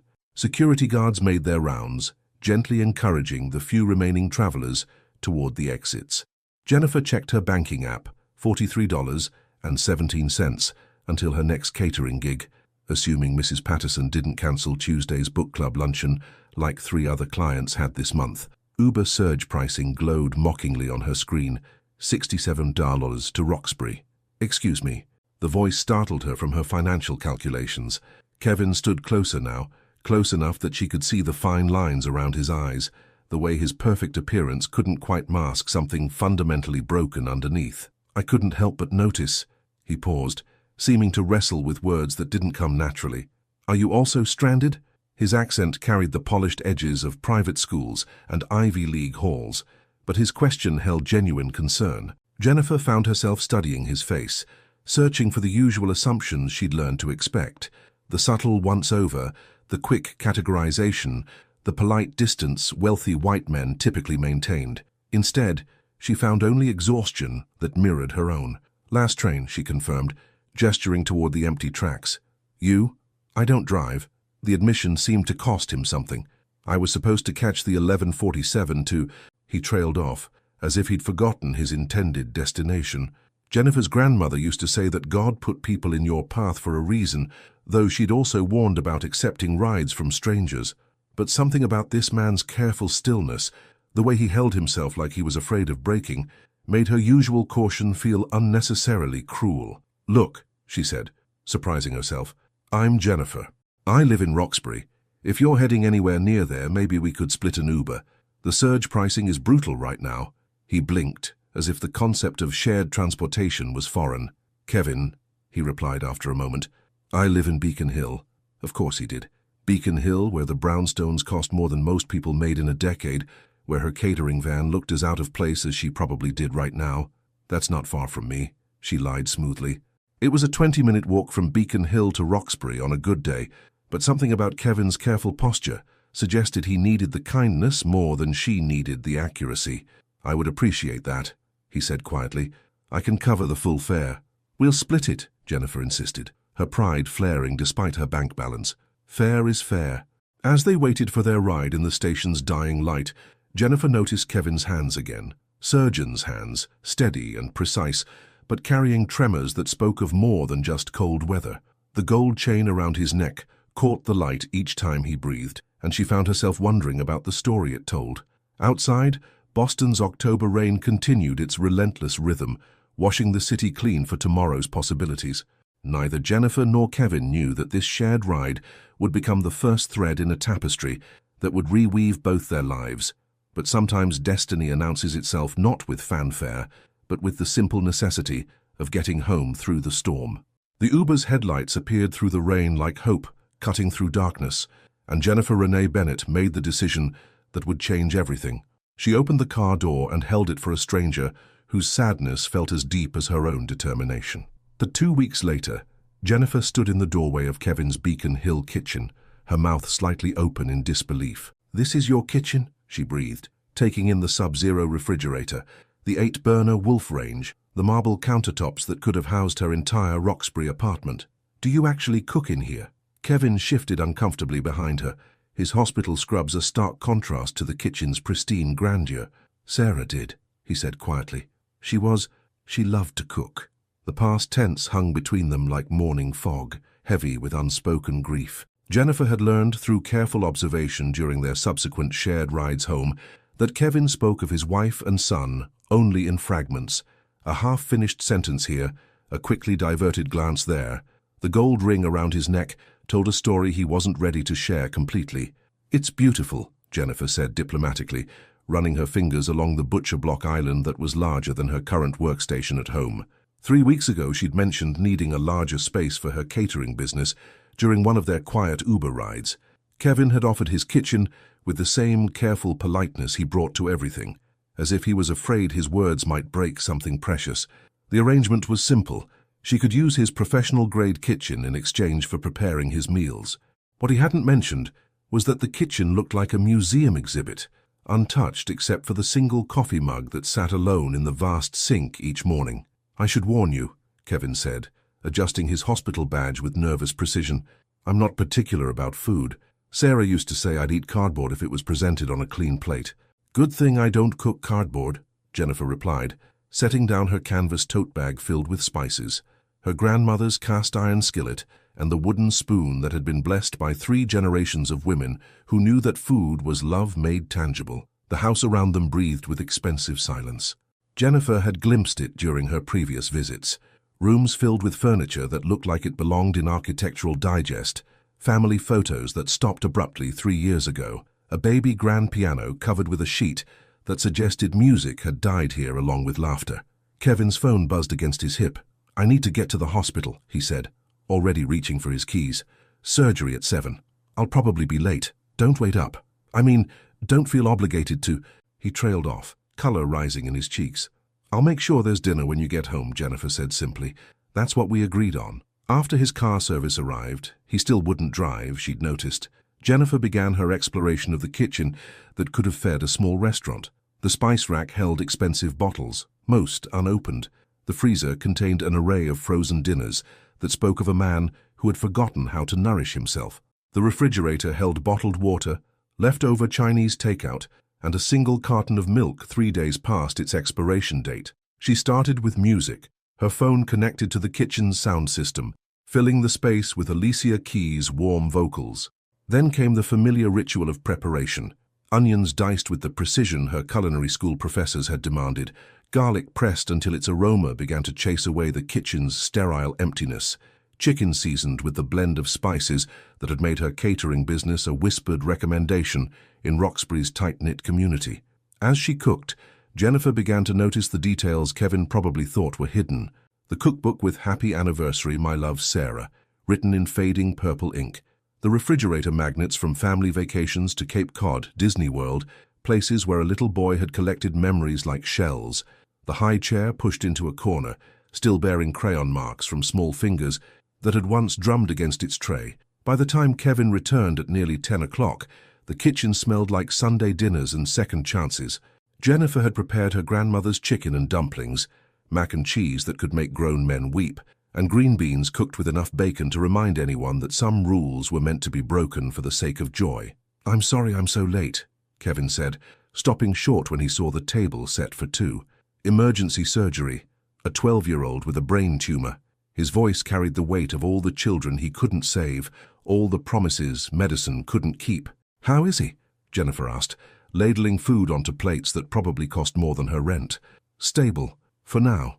Kevin sat carefully, as if he'd forgotten how to occupy space in his own home.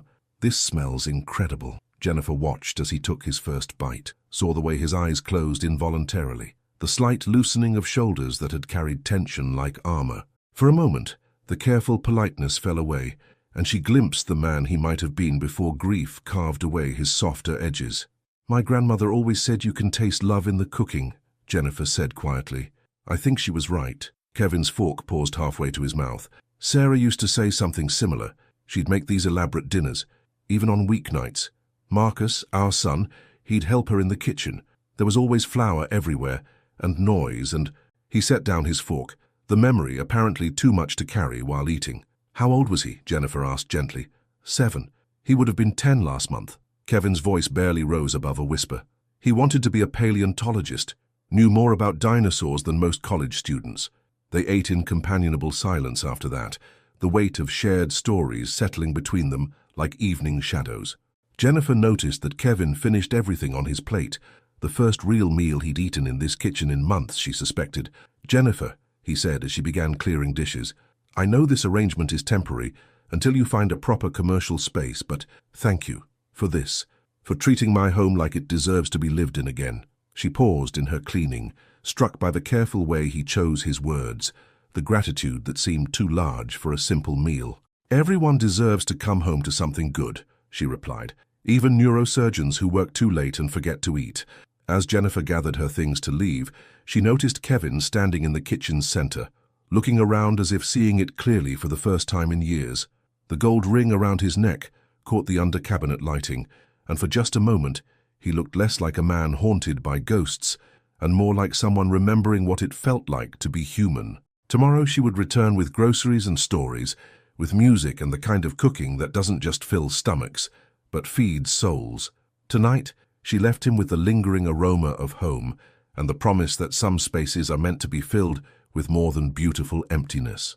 But first she would call Gabrielle and try to explain why cooking dinner for a grieving neurosurgeon felt less like charity and more like the beginning of something she didn't yet understand. "Teresa de Chulmas, girl, you've been cooking for this man for 3 weeks and you still call him Dr. Thaddeus."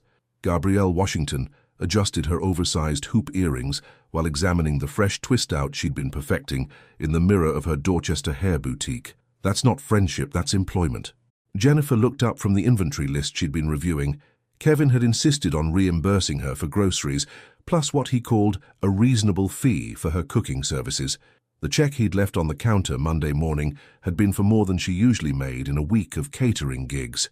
"It's complicated, Gabby," Jennifer said, though she wasn't entirely sure why.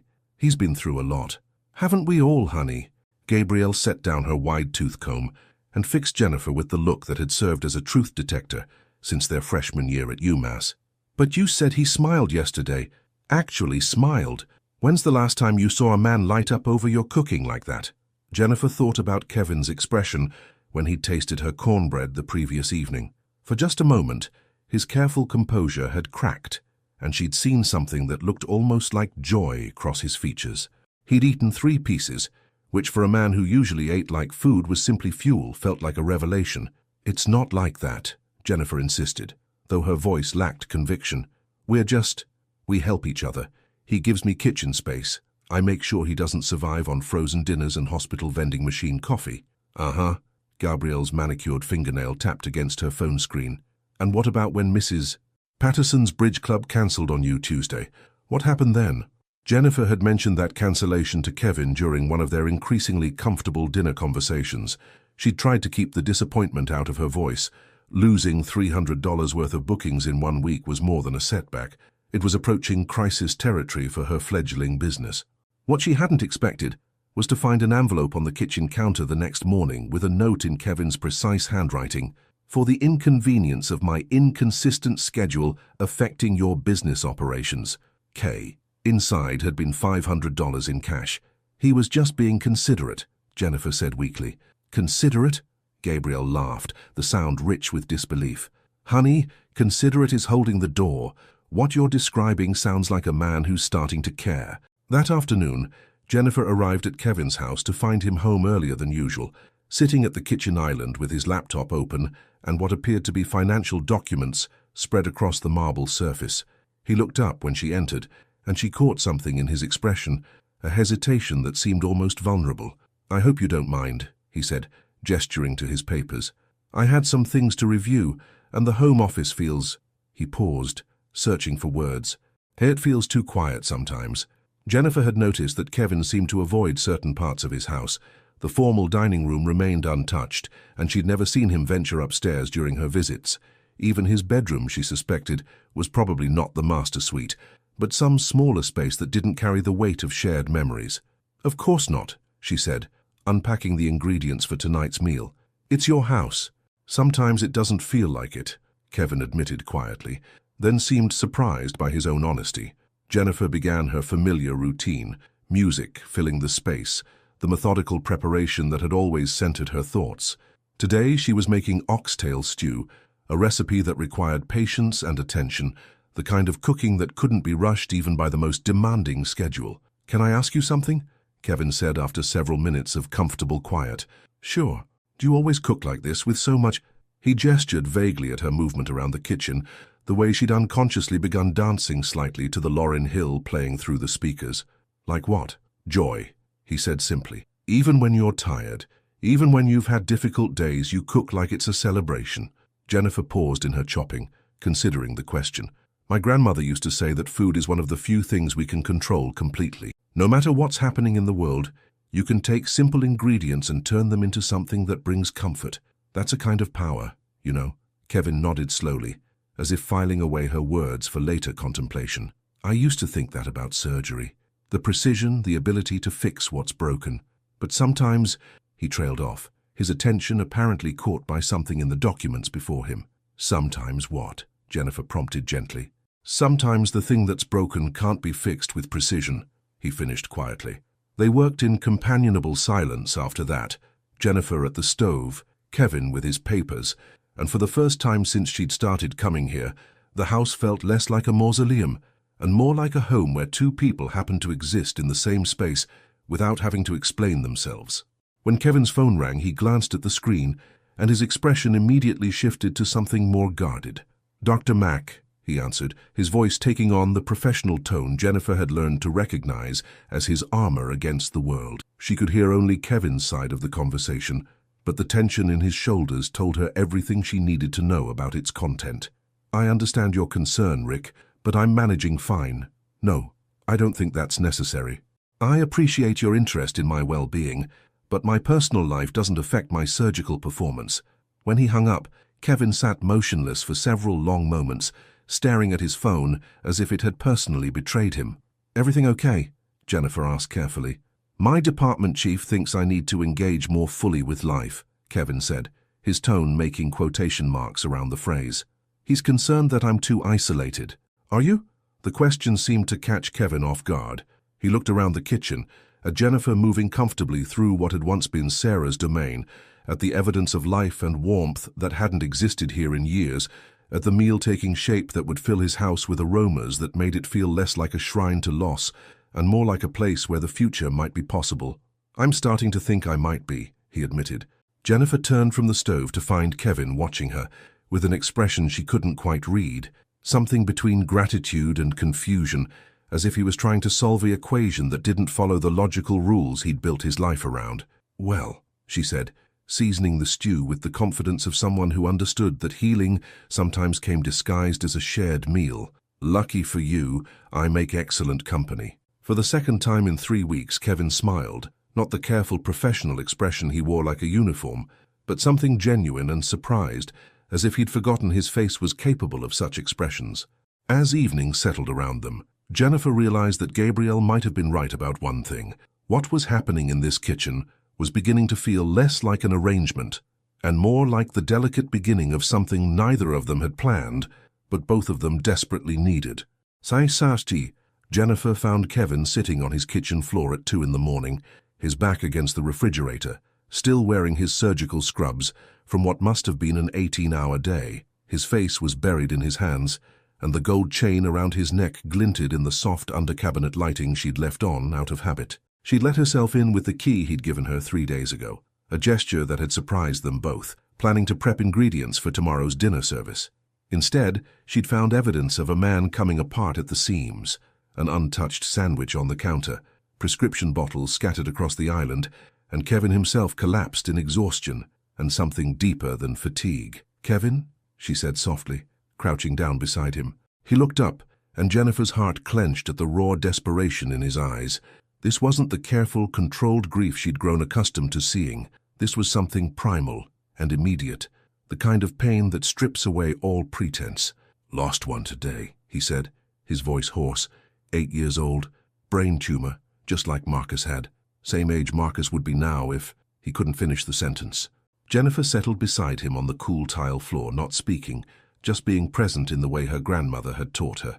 Sometimes the most powerful thing you can offer someone is your steady breathing next to theirs. Her parents kept asking if she was going to be okay. Kevin continued, staring at nothing. "Just like Sarah and I asked 3 years ago, and I gave them the same careful professional explanations that Dr. Patterson gave us. All the statistics and treatment options and reasons for hope that mean nothing when your child is dying." He pulled the ring from beneath his scrubs, holding it between his fingers like a talisman that had lost its power to protect. "I became a neurosurgeon because I thought I could save people, fix brains like they were complicated machines. But some things can't be fixed, can they?" He looked at Jennifer with the expression of someone who'd spent years trying to solve an impossible equation. "Some people just leave, and all your knowledge and all your skill means nothing." Jennifer had learned through weeks of shared meals and careful conversation that Kevin blamed himself for more than just his inability to save his son. The accident, a drunk driver running a red light while Kevin was working late surgery, unable to pick up Marcus from school, had become the central narrative of his guilt. Sarah had been driving when it happened. Sarah, who had trusted him to be there when he was needed most. "You know what I've been thinking about," Jennifer said quietly. "My grandmother used to make this soup when I was sick. Chicken and rice, nothing fancy, but somehow it made everything better. Not because it had magical healing properties, but because making it was her way of loving me when she couldn't fix whatever was wrong." Kevin's breathing had steadied, but he continued staring at the ring in his palm. "Maybe being a healer isn't about fixing everything," Jennifer continued. "Maybe it's about showing up and doing what you can, even when what you can do isn't enough. That little girl today, you gave her family more time with her than they would have had without you. That matters." "Does it?" Kevin's voice was barely above a whisper. "My nephew died when he was 6, Jennifer said, the words coming out before she could reconsider them. "Sickle cell crisis. I was supposed to pick him up from school that day, but I had a catering event that I couldn't afford to lose. My sister went instead, and by the time they got to the hospital," she took a shaky breath, "I spent 2 years convinced that if I'd been there instead, somehow things would have been different, as if my presence could have changed his blood cells or altered the timing of everything." Kevin turned to look at her, really look at her, perhaps seeing for the first time that she understood grief not as an observer, but as a fellow traveler. How do you live with it?" he asked. "Some days better than others," Jennifer admitted. But I learned that carrying guilt is different from carrying love. The guilt was making me smaller, making me afraid to commit to anything or anyone because I might let them down. The love makes me want to show up more fully, not less. They sat in silence for several minutes, the kitchen around them holding space for confessions that couldn't be shared in daylight hours. I haven't been upstairs since the funeral, Kevin finally said. Sarah and Marcus's things are still there exactly as they left them. Marcus's dinosaur models on his desk, Sarah's book on the nightstand with a bookmark on page 247. Sometimes I stand at the bottom of the stairs and think about going up, but I can't. It feels like I'd be disturbing something sacred.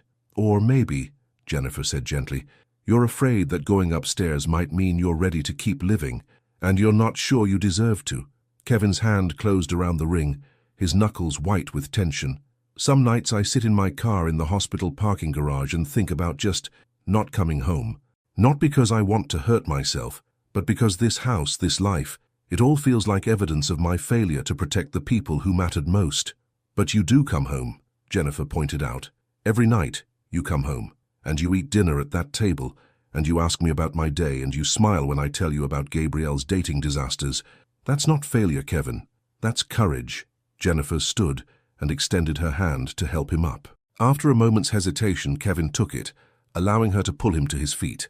He was taller than she was, but in that moment, he seemed fragile in a way that had nothing to do with physical strength. I'm going to make you some tea, she said, and you're going to sit at that island and tell me about that little girl you operated on today. Not about the outcome, but about who she was. What made her parents laugh when they talked about her. The things that made her special beyond her diagnosis. Jennifer, Kevin started to protest. Trust me, she said firmly. Sometimes the best way to honor someone's memory is to see them as fully human, not just as a tragedy. That's true for the patients you lose, and it's true for Marcus and Sarah. As Jennifer moved around the kitchen preparing chamomile tea with honey the way her grandmother had taught her, Kevin began to speak, tentatively at first. Then with growing warmth he told her about Emma, the 8-year-old who'd collected stuffed elephants and wanted to be a veterinarian, about her parents' fierce devotion and their daughter's determination to beat what couldn't be beaten. And slowly, carefully, he began to tell Jennifer about Marcus. Not Marcus the tragedy, but Marcus the boy who'd built elaborate dinosaur worlds in his bedroom and insisted on packing his father's lunch every morning, complete with notes that said, "You're the best daddy," in crayon letters, that grew more confident with each passing week. By the time the sun began to rise over Beacon Hill, something fundamental had shifted between them. They were no longer a grieving widower and a kind woman who cooked his meals.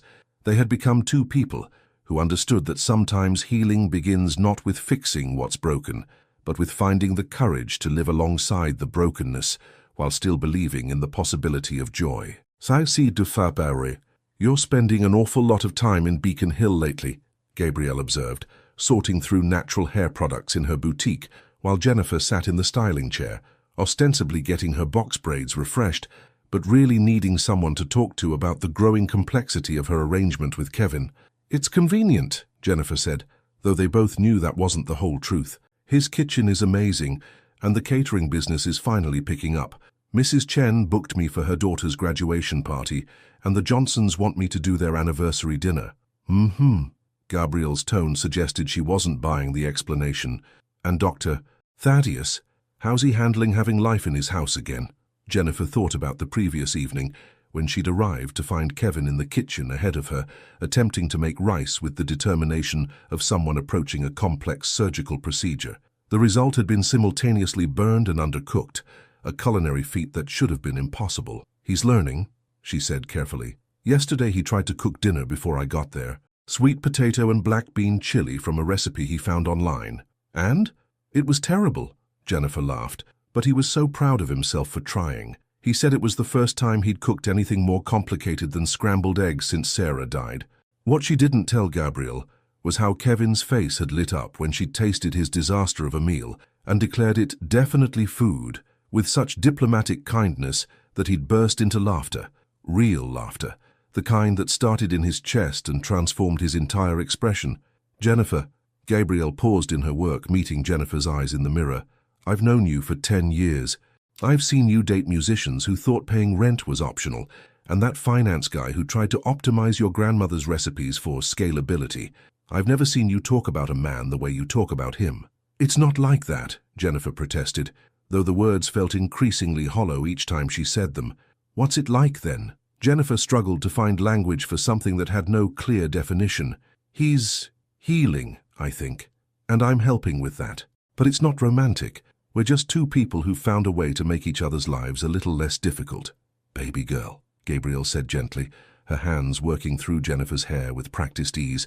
"Sometimes the most powerful love stories start with two people just making each other's lives less difficult." That afternoon, Jennifer arrived at Kevin's house to find him waiting in the kitchen with an expression she'd learned to associate with important conversations, the same careful composure he probably wore when delivering complex medical information to patients' families. "I need to tell you something," he said without preamble. "Dr. Mack thinks I should consider dating again." Jennifer's hands stilled on the grocery bags she'd been unpacking. "Oh, he believes that my continued social isolation is unhealthy," Kevin continued, his voice taking on the clinical tone he used when discussing difficult topics. "He's arranged for me to have dinner with his wife's sister. She's a dermatologist, recently divorced, no children. He thinks we'd be compatible." The word compatible hung between them like a medical diagnosis neither of them wanted to hear. That sounds nice," Jennifer managed, though something sharp and unexpected twisted in her chest. "When?" "Tomorrow night." Kevin was watching her carefully, as if trying to read something in her expression. "I wanted you to know because it means I won't be home for dinner." "Of course, that's fine, it's your life." Jennifer turned back to the groceries with more focus than organizing vegetables typically required. Behind her, she could hear Kevin moving restlessly around the kitchen, the soft sound of his dress shoes against the tile floor marking time like a nervous heartbeat. "Jennifer," he said quietly, "I don't want you to think that this changes our arrangement. What we have here, this friendship, it's important to me. More important than I probably have the words to express." The word friendship should have been reassuring. Instead, it felt like a door being gently but firmly closed. "I understand," she said, pulling out ingredients for the Korean-spiced short ribs she'd planned to make. "You deserve to have a full life, Kevin, not just work and grief and dinner with the woman who cooks for you." "Is that what you think this is?" Kevin's voice carried a note of surprise. "You think you're just the woman who cooks for me?" Jennifer turned to face him, really looking at him for perhaps the first time since this conversation began. His hair was slightly disheveled, as if he'd been running his hands through it, and his blue-gray eyes held an expression she couldn't quite interpret. "What else would I be?" she asked quietly. Kevin opened his mouth as if to answer, then closed it again, seeming to wrestle with words that wouldn't arrange themselves properly. The silence stretched between them, filled with things neither of them knew how to say. "I should let you get ready for your evening," Jennifer finally said, beginning to put the groceries away with mechanical efficiency. "I'll just leave these ingredients for tomorrow, and you can—" "I don't want to go," Kevin interrupted, the words coming out in a rush. "The dinner, I mean. I don't want to have polite conversation with someone who doesn't know that Marcus collected dinosaur models or that Sarah sang off-key in the shower every morning. I don't want to pretend that I'm ready to be the kind of person who goes on dates and makes small talk about wine preferences and vacation destinations." Jennifer's hands stilled on the refrigerator door. "Then why are you going?" "Because Dr. Mack is probably right. Because staying in this house, eating meals with you, listening to your stories about Gabriel and your catering clients, it's not real life, is it? It's just a pause. A beautiful pause, but still a pause." "And what if it's not?" Jennifer asked, surprising herself with the question. "What if this is real life? What if two people finding comfort in each other's company, sharing meals and stories and honest conversation? What if that's actually the most real thing either of us has experienced in years?" Kevin stared at her, and Jennifer realized she'd crossed some invisible line they'd both been carefully avoiding. The kitchen seemed to hold its breath around them, waiting for one of them to retreat to safer ground. Instead, Kevin took a step closer. "Jennifer," he said, her name soft in his mouth like a prayer or a question. "I need you to know that these weeks with you, they've been the first time since the accident that I've felt like a person instead of just a collection of professional responsibilities and guilt." The confession hung between them, raw and honest in a way that made Jennifer's breath catch. She could see the vulnerability in his eyes, the way he was offering her something precious and fragile that could be easily broken by the wrong response. "Kevin," she started, but he held up a hand, not quite ready to hear whatever she might say. "I'm going to go to this dinner tomorrow," he continued, because I need to prove to myself that what I feel when I'm with you isn't just gratitude or loneliness or the comfort of routine. I need to know if I can sit across from another woman and feel even a fraction of what I feel when you laugh at my terrible jokes, or when you hum while you're cooking, or when you look at me like I'm worth more than the sum of my mistakes. Jennifer felt tears prick at the corners of her eyes, though she couldn't have said exactly why. And if you can't? Kevin's smile was small and uncertain, but genuine. Then I suppose I'll have to have a very honest conversation with myself about what's been happening in this kitchen for the past month, Doctor. Patricia Hammond was everything Kevin had expected.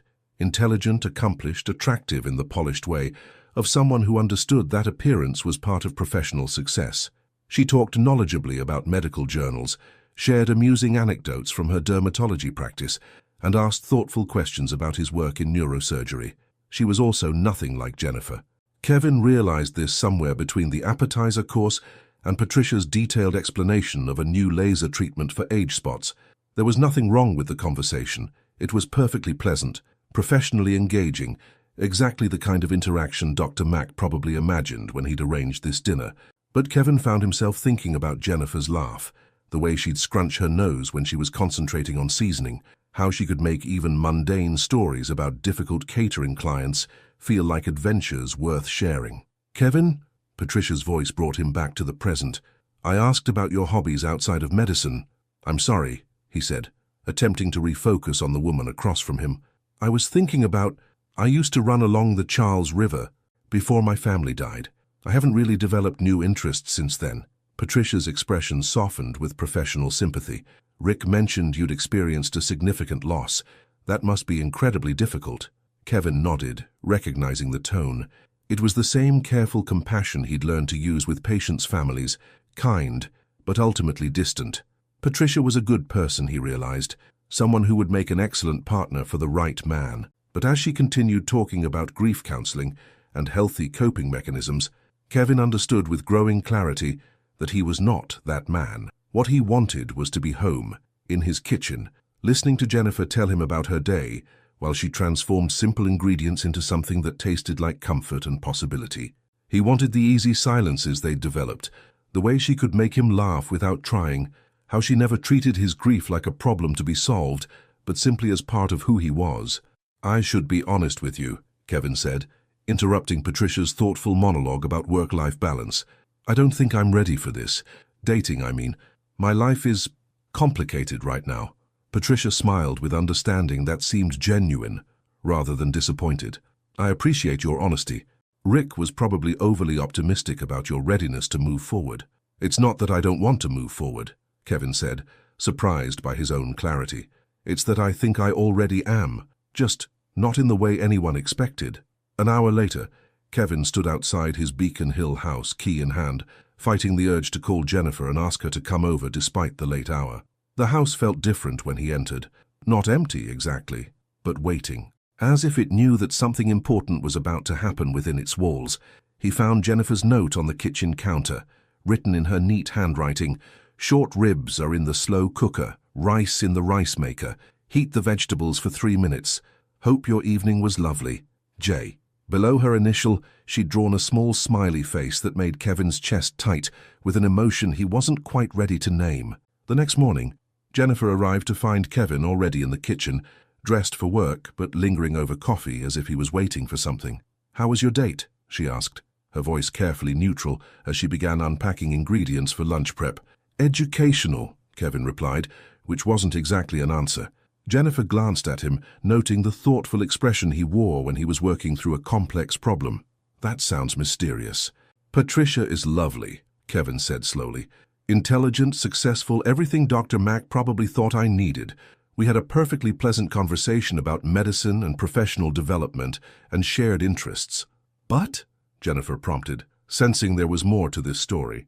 Kevin set down his coffee mug and turned to face her fully. But I spent the entire evening thinking about how much more I enjoy talking to you about your grandmother's recipes and Gabrielle's dating disasters and whether you think the Celtics have a chance this season. Jennifer's hands stilled on the vegetables she'd been washing. Kevin, I realized something last night, he continued, his voice gaining confidence as he spoke. I've been thinking about what we have here as temporary, A convenient arrangement that's helping both of us through difficult periods. But what if it's not temporary? What if this is just what happiness looks like when you're not expecting it? Jennifer turned off the water and faced him, her heart doing something irregular in her chest. What are you saying? I'm saying that Dr. Mack was right about one thing. I was isolating myself, avoiding life instead of living it. But he was wrong about the solution. I don't need to date strangers and make small talk over expensive wine. I need to stop being afraid of caring about someone again. I need to stop pretending that what I feel for you is just gratitude. The kitchen seemed to hold its breath around them. Jennifer could hear the gentle hum of the refrigerator, the distant sound of Boston traffic, her own heartbeat loud in her ears. What do you feel for me? She asked quietly. Kevin took a step closer, close enough that she could see the flecks of green in his blue-gray eyes, the way his careful composure had given way to something more vulnerable and real. I feel like I've been sleepwalking for 3 years, and you've been gently waking me up, one shared meal at a time, he said. I feel like this house has been a museum to my past, and you've been teaching it how to be a home again. I feel like I've been so afraid of dishonoring Sarah and Marcus's memory by being happy that I forgot happiness might be the best way to honor them. Jennifer's eyes filled with tears she hadn't expected. Kevin, I'm not asking you to fix me, he continued. I'm not even sure I can be fixed completely. I'll always carry grief, and there will probably always be days when the weight of it makes me difficult to be around.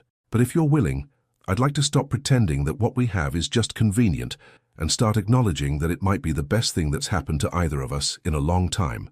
Jennifer reached up to touch his face, her thumb tracing the line of his cheekbone with gentle reverence. You beautiful, complicated man, she whispered.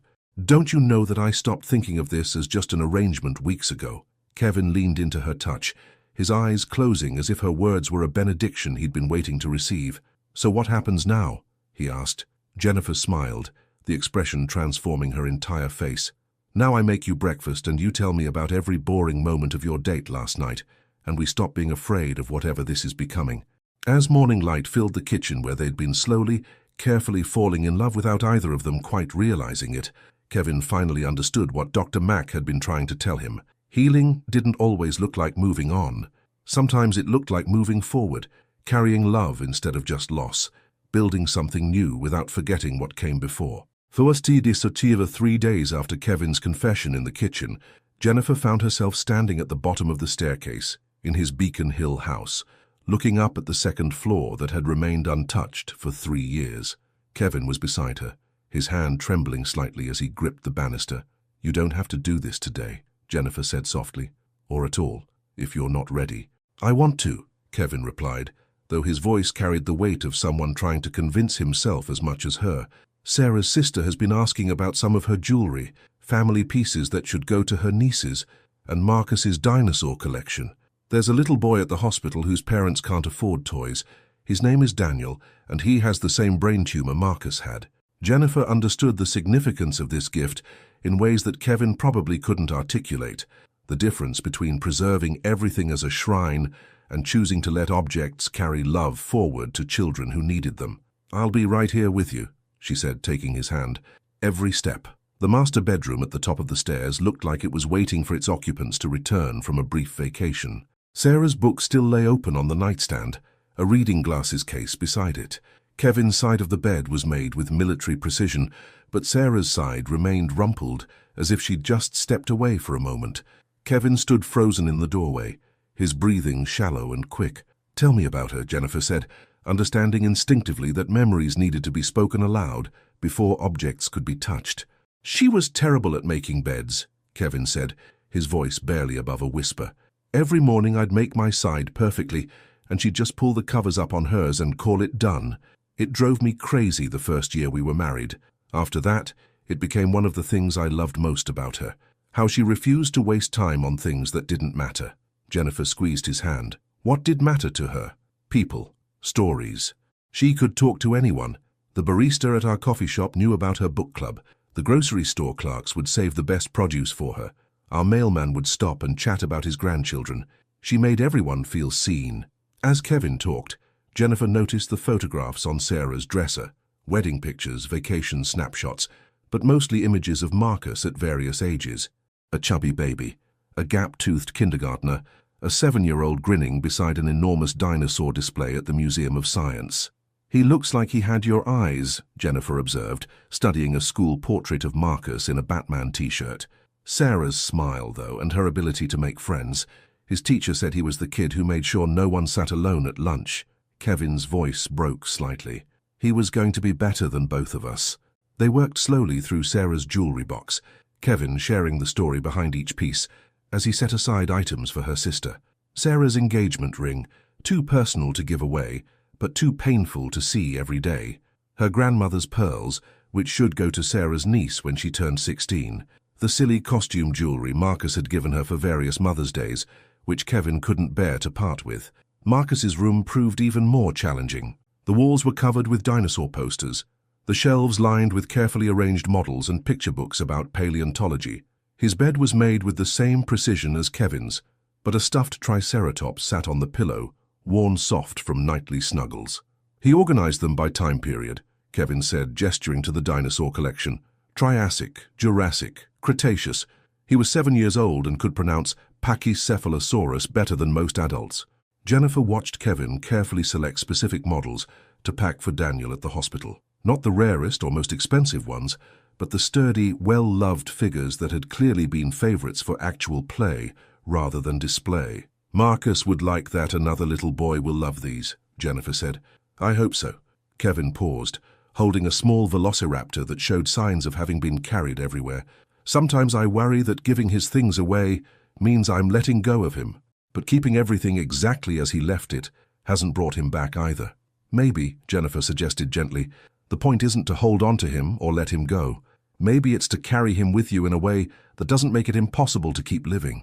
As afternoon faded into evening, they'd managed to pack 2 boxes, one for Sarah's sister, one for Daniel at the hospital. It was a small beginning, but Jennifer could see something shift in Kevin's posture as they worked. Not the absence of grief, but the presence of choice, the difference between being paralyzed by loss and deciding how to honor it. That night, over dinner in the kitchen that had become their sanctuary, Kevin was quieter than usual. Jennifer let the silence stretch, understanding that some processing couldn't be rushed. "I keep thinking about what you said," Kevin finally spoke, "about carrying them with me instead of trying to preserve everything exactly as they left it." "It's just one way to think about it," Jennifer said carefully. "There's no right way to grieve, but there might be healthier ways to love them." Kevin looked up from his plate, meeting her eyes. "I've been so focused on not changing anything that I forgot they would have wanted me to keep changing, keep growing. Sarah used to get frustrated when I'd work too many hours or skip meals. She'd say I was too important to too many people to neglect taking care of myself." Jennifer felt something warm and painful bloom in her chest. "She sounds like she was wise." "She was, and she would have liked you." Kevin's statement was simple, but Jennifer understood the weight of it. "She would have loved how you make everything feel like a celebration, even simple Tuesday dinners. She would have appreciated how you never tried to fix me, just accompanied me." "Do you really think so?" Kevin nodded. Sarah believed that love multiplies rather than divides. "That loving someone new doesn't diminish what you felt for someone else. I never understood what she meant until now." Jennifer reached across the table to take his hand, marveling at how natural the gesture had become. "What do you understand now?" "That falling in love with you doesn't make me love them less," Kevin said, the words carrying the weight of a revelation that had taken months to surface. "It makes me remember what love feels like when it's not just memory and grief. It makes me want to be the kind of person worthy of being loved again." In the quiet of the kitchen, where they'd slowly, carefully built something neither of them had expected, Jennifer realized that healing sometimes looked like this. Not the dramatic breakthroughs of movies, but the gentle daily choice to carry love forward instead of just carrying loss. "Kevin," she said softly, "you've always been worthy of being loved again. You just needed to be ready to believe it." "Tas du me tamalu." "So this is the famous Jennifer," Dr. Richard Mack said, extending his hand with the confident warmth of someone accustomed to making good first impressions. "Kevin talks about you constantly. I was beginning to think you were a figment of his imagination." Jennifer shook his hand, acutely aware that she was being evaluated by Kevin's mentor and department chief. They were at Mass General's annual holiday party, and Kevin had asked her to attend as his guest, the first time they'd appeared together publicly as anything more than friends. "All good things, I hope," Jennifer replied, grateful for the confidence that years of catering high-end events had given her in navigating conversations with Boston's professional elite. Exclusively good things, Dr. Mack assured her, though he failed to mention how radiant you are. Kevin, you undersold her considerably. Kevin appeared at Jennifer's elbow with 2 glasses of wine, his hand settling naturally at the small of her back. The gesture was subtle but possessive, and Jennifer noticed how several of his colleagues tracked the movement with interest. Rick, please don't embarrass me in front of Jennifer, Kevin said, though his tone was affectionate. She already thinks I'm socially awkward. I think you're charmingly awkward, Jennifer corrected, accepting her wine with a smile that made Kevin's expression soften in a way that wasn't lost on Dr. Mack. As the evening progressed, Jennifer found herself navigating conversations about medical research, hospital politics, and the complex dynamics of academic medicine. She held her own admirably, asking thoughtful questions and sharing stories from her catering business that made even the most serious surgeons laugh. But she also noticed the way some conversations paused when she approached, the carefully polite interest that masked curiosity about how the chief of neurosurgery's grieving protégé had ended up with a black woman who cooked for a living. Your girlfriend is lovely, Dr. Patricia Hammond said, appearing beside Kevin during a brief moment when Jennifer was engaged in animated conversation with a group of residents about the best restaurants in different Boston neighborhoods. Kevin tensed slightly. He and Patricia had maintained cordial professional relations since their single unsuccessful date, but her presence still reminded him of expectations he'd failed to meet. She's remarkable, Kevin replied simply.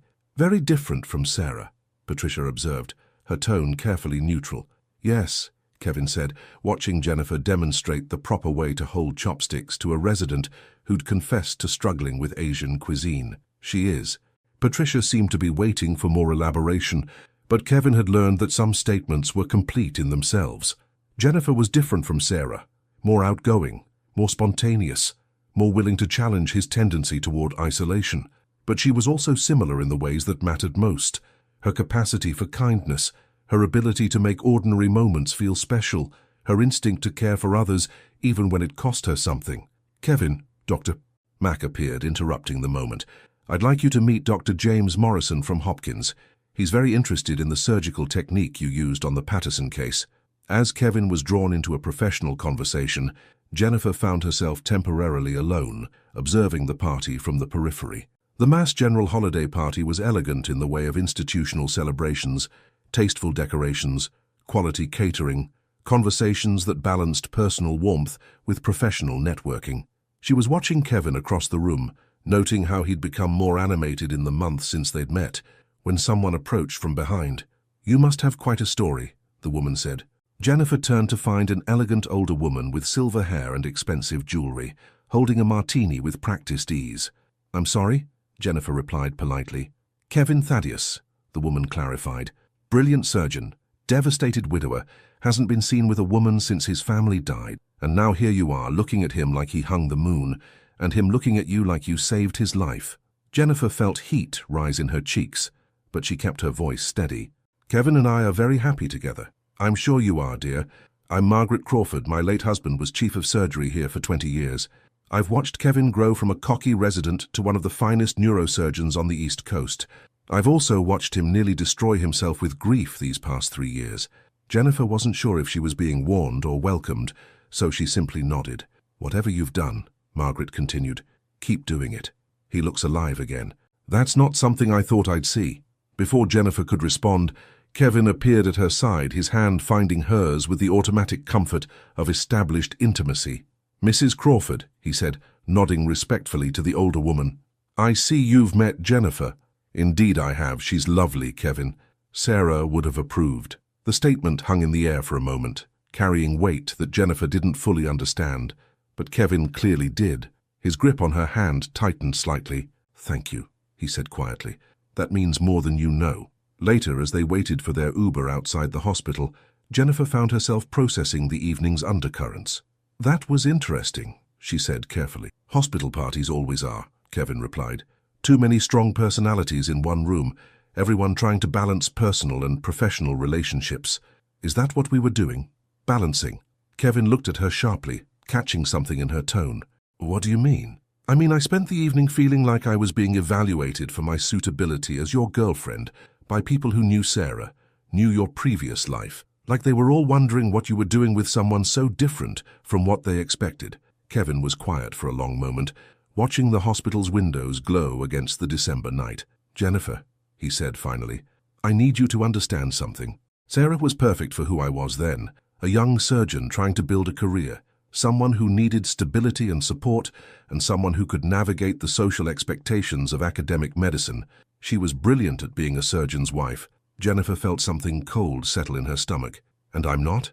"You're not a surgeon's wife," Kevin said, turning to face her fully. "You're Jennifer Bennett, chef and entrepreneur, and the woman who taught me that love doesn't have to look the same twice to be real. You're not trying to fit into the life I had before. You're helping me build a life I actually want to live." The Uber arrived before Jennifer could respond, but as they settled into the back seat, Kevin took her hand again. "I don't want you to be like Sarah," he said quietly. "I want you to be exactly who you are. The woman who puts hot sauce on everything, who sings Beyoncé while she cooks, who makes me laugh until my stomach hurts, who sees me as Kevin instead of Dr. Thaddeus, the tragic widower. I fell in love with you, not with your potential to become someone else." Jennifer felt tears prick at the corners of her eyes. "I love you too," she whispered, the words still new enough to feel like a gift each time they were spoken. As their car wound through Boston's familiar streets, Jennifer realized that belonging didn't always mean fitting in. Sometimes it meant finding someone who valued exactly the ways you didn't fit, someone who saw your differences as strengths rather than obstacles to overcome. The call came at 3:47 a.m. on a Tuesday in January, shattering the quiet of Jennifer's Roxbury apartment and Kevin's careful equilibrium in a single moment. "Kevin?" Jennifer answered her phone, immediately alert despite the hour. After 6 months together, she'd learned that middle-of-the-night calls usually meant medical emergencies that required Kevin's immediate attention. "Jennifer." His voice was rough, strained in a way that made her chest tighten with concern. "Could you come? To the hospital? I don't think I should drive right now." She was pulling on clothes before he finished speaking. "What happened? Are you hurt?" "Multiple casualty accident on Route 93, drunk driver." The words came out mechanically, as if Kevin was reading from a medical report. 3 cars involved, 2 fatalities so far, 4 critical patients incoming. The drunk driver survived without a scratch.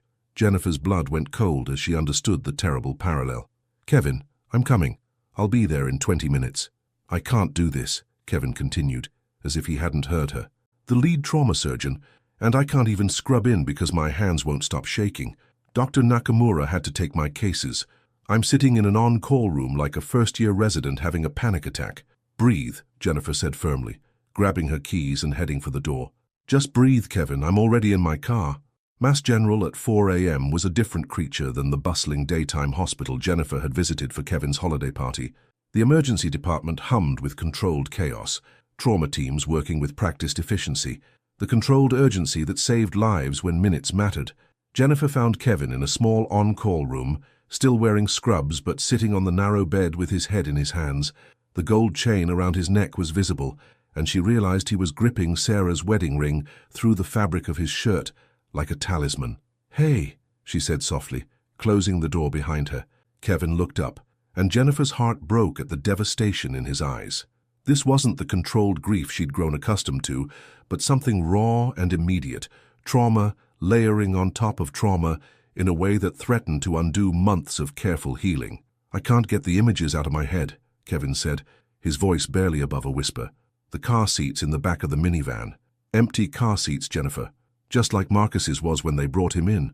Jennifer sat beside him on the narrow bed, not speaking, just breathing steadily beside him the way she'd learned to do when words weren't enough. "The drunk driver kept asking if everyone was okay," Kevin continued, kept insisting it wasn't his fault, that the other cars came out of nowhere, just like the man who killed my family. Righteous indignation from someone who destroyed everything good in the world and walked away without a scratch. "Where is he now?" Jennifer asked carefully. "ICU. Observation for minor injuries and alcohol poisoning. He'll probably be discharged tomorrow, maybe face some charges that'll get reduced to a fine and community service." Kevin's hands clenched into fists. "The mother of the family in the minivan died 20 minutes ago. 34 years old, Jennifer. Her husband is in surgery with Dr. Park, and her 2 kids are in pediatric ICU. Jennifer felt the familiar helplessness that came with witnessing pain that couldn't be fixed, only endured. But she also recognized something else in Kevin's breakdown, not just grief, but rage. Clean, honest anger that he'd never allowed himself to feel about his own loss. "I wanted to hurt him," Kevin admitted, shame coloring his voice. "For 30 seconds, standing outside his room, I wanted to cause him the same pain he'd caused that family. I've never felt anything like that before, and it terrified me." "You're human," Jennifer said simply. "Anger is normal when you witness injustice. The fact that you didn't act on it, that you recognized it and walked away, that's what matters." "But what if I can't do this anymore?" Kevin's voice cracked. "What if every trauma case is going to send me back to that night 3 years ago? What if I can't be the surgeon these patients need because I'm too broken to function when it matters most?" Jennifer took his face in her hands, forcing him to look at her. "Kevin, listen to me. You've saved hundreds of lives over the past 3 years. Hundreds of families got to keep their people because of your skill and dedication. One bad night doesn't erase all of that. But what if it happens again? Then we'll deal with it again," Jennifer said firmly. "You, me, Dr. Mack, whoever you need. But you don't get to use one moment of human vulnerability to decide you're unfit for the work you were born to do." Kevin leaned into her touch, and Jennifer could feel some of the tension begin to leave his shoulders. "The attending physician who treated Marcus," Kevin said quietly, "I never understood why he looked so haunted when he had to tell us there was nothing more they could do. I thought it was just professional sympathy, but now I know. He was seeing his own child in every patient, remembering every case he couldn't save. How do doctors do this job without falling apart? The same way chefs keep cooking after they burn themselves," Jennifer said. "The same way anyone keeps doing work that matters despite the risk of getting hurt. You learn to carry the pain differently, but you don't stop doing the work." They sat in silence for several minutes, the distant sounds of the hospital around them, codes being called, equipment beeping, the steady rhythm of an institution dedicated to fighting death, one patient at a time. "I love you," Kevin said suddenly, the words carrying more weight than usual. "Not just for coming here tonight, but for seeing me at my worst and not running, for believing I'm stronger than I feel right now." "I love you too," Jennifer replied. "Strong enough to fall apart sometimes, strong enough to put yourself back together, strong enough to keep showing up even when it's terrifying." Kevin's pager buzzed, and they both looked at it automatically. "Dr. Nakamura," Kevin said, reading the display. "Probably needs consultation on one of the trauma cases." "Are you ready?" Jennifer asked. Kevin took a deep breath, straightening his shoulders in a gesture Jennifer had learned to recognize as him stepping back into his professional role. "I think so," he said. "But will you stay? Until I'm sure I can handle whatever's waiting out there?" "I'll stay as long as you need me," Jennifer promised. "Tonight, tomorrow, however long it takes." As Kevin prepared to return to the work that defined him, Jennifer understood that love sometimes meant witnessing someone's breaking point and helping them remember who they were strong enough to become. Tonight had shown them both that healing wasn't linear, that strength looked like showing up even when you were afraid, and that some storms had to be weathered together to prove that what you'd built between you could survive anything. Falke the blackout hit Beacon Hill just as the February storm reached its peak, plunging Kevin's house into darkness, while Jennifer was putting the finishing touches on dinner. The power failure felt like a punctuation mark on a day that had already tested them both. Jennifer's biggest catering contract had fallen through that morning, and Kevin had spent 14 hours in surgery trying to save a teenager who reminded him too much of what Marcus might have become. "Perfect timing," Jennifer muttered, using her phone's flashlight to navigate the kitchen she'd come to know by heart. The beef bourguignon she'd been preparing would need to finish cooking somehow, and the chocolate soufflés in the oven were certainly ruined. She found Kevin standing in the living room, staring out at the dark street where other houses flickered with emergency candles and the occasional generators glow. Snow continued to fall steadily, muffling the usual city sounds and creating the kind of profound quiet that made everything feel suspended in time. "The weather service says the power could be out until morning," Kevin said without turning around. "I should probably call you a cab before the roads get worse." But even as he said it, Jennifer could hear in his voice that he didn't want her to leave. 6 months of reading his moods, his careful politeness that masked deeper needs, had taught her to listen for what he couldn't quite ask for directly. "Or," Jennifer said, setting down her phone and moving to stand beside him at the window, "I could stay, help you find candles and figure out how to cook dinner over a fire like our ancestors did." Kevin turned to look at her, his face partially illuminated by the snow's reflected light. "Are you sure? Your apartment probably has power, and this could last all night." "Kevin," Jennifer said gently, "do you want me to stay? The question hung between them, carrying weight beyond just tonight's storm. After the crisis at the hospital 3 weeks ago, something had shifted between them, not just deeper intimacy, but a recognition that they were building something meant to weather difficulties, rather than just exist in comfortable moments. "Yes," Kevin said simply. "I always want you to stay." They spent the next hour transforming the house into something that could function without electricity. Kevin proved surprisingly adept at building fires, and Jennifer managed to salvage their dinner by finishing the beef bourguignon in a cast-iron pot over the flames. Candles appeared from various rooms, creating pools of warm light that made even the formal living room feel intimate. "This is actually kind of romantic," Jennifer observed, settling beside Kevin on the sofa with bowls of successfully rescued dinner and wine that had been chilling in the snow outside. "Unintentionally," Kevin agreed, but he was smiling in the way that still surprised her. Unguarded, genuinely happy rather than just politely pleased. "Tell me something I don't know about you," Jennifer said, tucking her feet under her and settling against his shoulder. "I'm afraid of the dark," Kevin admitted quietly. "Have been since I was a child. Something about not being able to see what's coming, not being in control of my environment. After Sarah and Marcus died, I started sleeping with every light in the house on." Jennifer processed this information, understanding now why Kevin had seemed tense when the power first went out, why he'd been standing so rigidly at the window. "But you seem okay now," she observed. "I am okay now," Kevin said, sounding slightly surprised by his own statement. "I think it's different when you're not facing the darkness alone." As the evening deepened around them, they found themselves talking about things that daylight somehow made too vulnerable to share. Kevin told her about the first time he'd saved a child's life, how he'd called Sarah immediately afterward and cried with relief and terror at the responsibility of holding other people's futures in his hands. Jennifer shared stories about her grandmother's final weeks, how cooking had become her way of staying connected to someone she was losing by degrees. "I've been thinking about something," Kevin said during a lull in their conversation, his fingers playing absently with Jennifer's hair. "About us, about what we're building together." Jennifer felt her heartbeat pick up slightly. "What about it? 6 months ago, I thought my life was essentially over. Not that I wanted to die, but that everything meaningful had already happened to me. The best I could hope for was to exist quietly, do my work, try not to cause anyone else pain by being too damaged to function properly. And now?" Jennifer prompted gently. "Now I wake up looking forward to things again. Not just seeing you, though that's certainly part of it, but possibilities. I want to travel with you, introduce you to colleagues who've become friends, take you to places Sarah and I never went so we can make completely new memories." Jennifer lifted her head to look at him directly.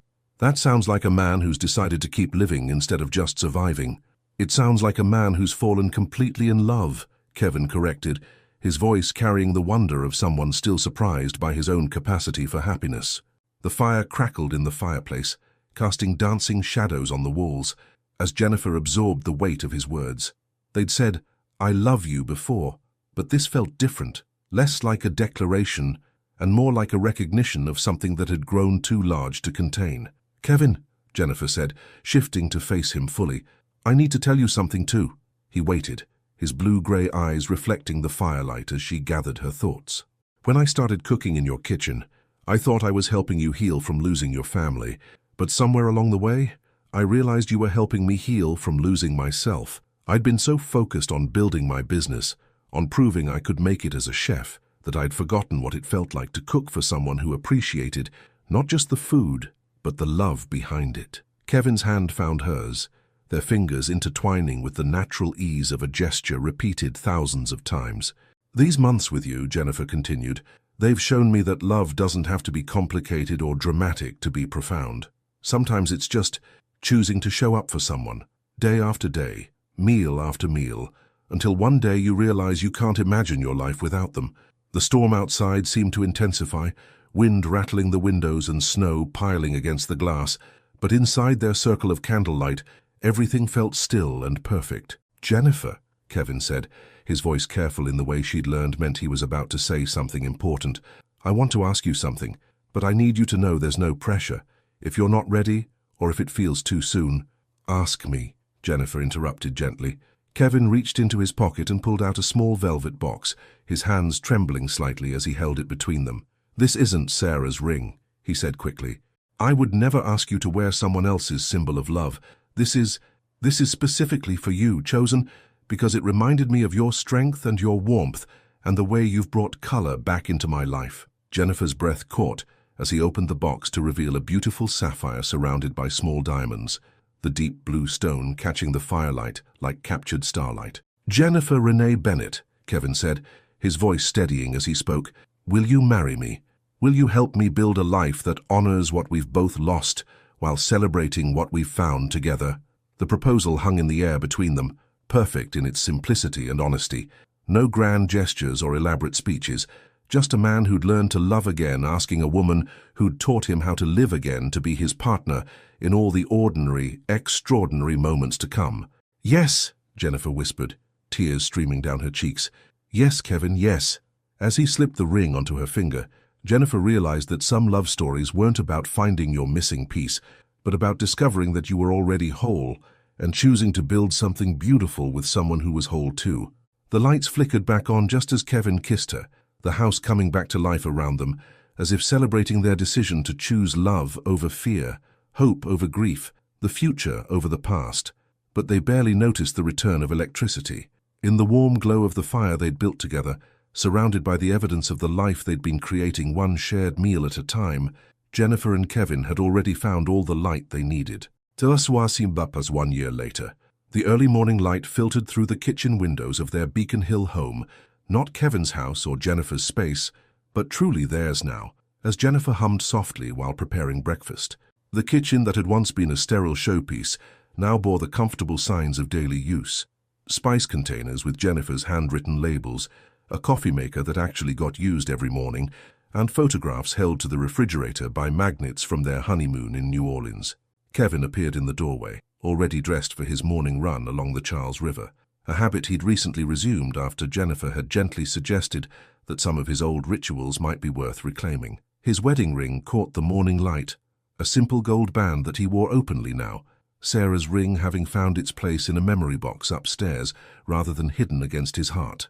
"Smells incredible," he said, kissing Jennifer's temple as she flipped what appeared to be the most perfect pancakes in the history of breakfast. "Lemon ricotta," Jennifer replied, leaning into his embrace, "with that blueberry compote you love. Though I have to warn you, I may have gotten a little experimental with the spice blend."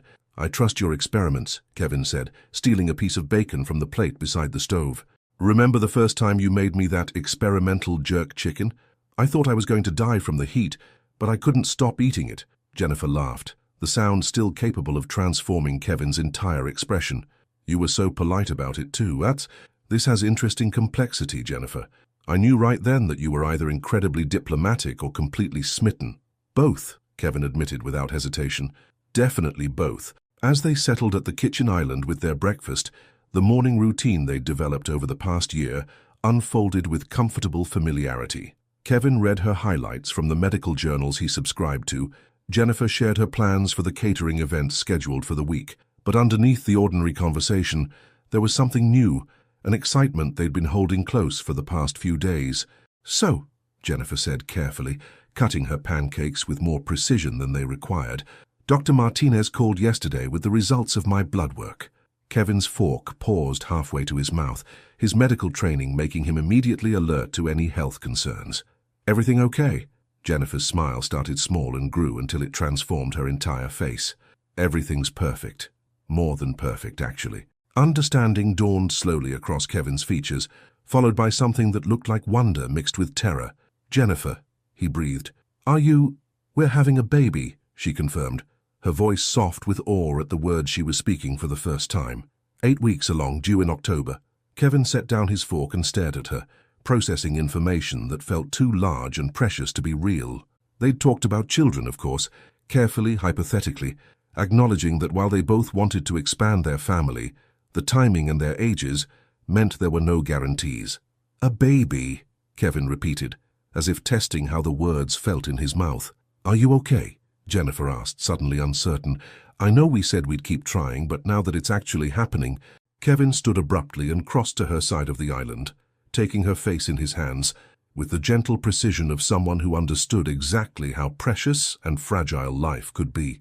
"I'm terrified," he admitted honestly, "and grateful." and so completely in love with you that I can barely breathe thinking about creating a person who's part of both of us." Jennifer felt tears she hadn't expected prick at the corners of her eyes. "I'm scared too. After what happened to Marcus, I know you must be thinking—" "I'm thinking," Kevin interrupted gently, "that this baby is incredibly lucky to have you as a mother. I'm thinking that we're going to love them so fiercely and completely that they'll never doubt they're wanted. And I'm thinking that Marcus would be so excited to have a little brother or sister." As if summoned by their conversation, Kevin's phone buzzed with a text from his sister-in-law. "Sarah's niece Emma just got accepted to culinary school. She says she wants to be a chef like Uncle Kevin's wife. Sarah would be so proud of the woman you chose." Kevin showed Jennifer the message, and they both understood the blessing it represented. Not just approval from Sarah's family, but recognition that love could expand rather than replace, that honoring the past didn't require refusing the future. "We should call Gabrielle," Jennifer said, wiping her eyes. "She's going to scream so loud they'll hear her in Connecticut." "We should call Dr. Mack too," Kevin added. "He's been dropping hints about wanting to be a grandfather figure for months now." As they finished breakfast, making lists of people to tell and things to plan, Jennifer marveled at how seamlessly their joy incorporated the love they carried for people who weren't there to share it. This baby would grow up hearing stories about Uncle Marcus and Aunt Sarah, would understand that families could be built from both presence and memory, loss and love, intertwined in ways that made everything stronger rather than more fragile. 6 months later, on a crisp October morning, Jennifer went into labor during the prep for the Hendersons' anniversary party. Kevin, in true neurosurgeon fashion, remained calm and methodical right up until they arrived at Mass General, at which point he became the most anxious, expectant father the delivery team had ever seen. "I perform brain surgery," he kept repeating to anyone who would listen. "I should be better at this. Different kind of surgery, baby," Jennifer managed between contractions, still finding the energy to tease him. "This one requires patience, not precision." 8 hours later, Sophia Marie Thaddeus entered the world with her father's determined expression and her mother's powerful lungs, announcing her arrival with the kind of cry that suggested she had opinions about everything and planned to share them. Kevin held his daughter for the first time with the careful wonder of someone who understood exactly how miraculous and fragile new life could be. But instead of the paralyzing fear he'd expected, he felt only overwhelming gratitude for Jennifer's strength, for this perfect tiny person who was entirely theirs, for the unexpected grace of getting to be a father again. "She's beautiful," he whispered, his voice thick with emotion. "She looks like you." "She has your stubborn chin," Jennifer replied, exhausted but radiant. "And look at those hands, definitely surgeon hands."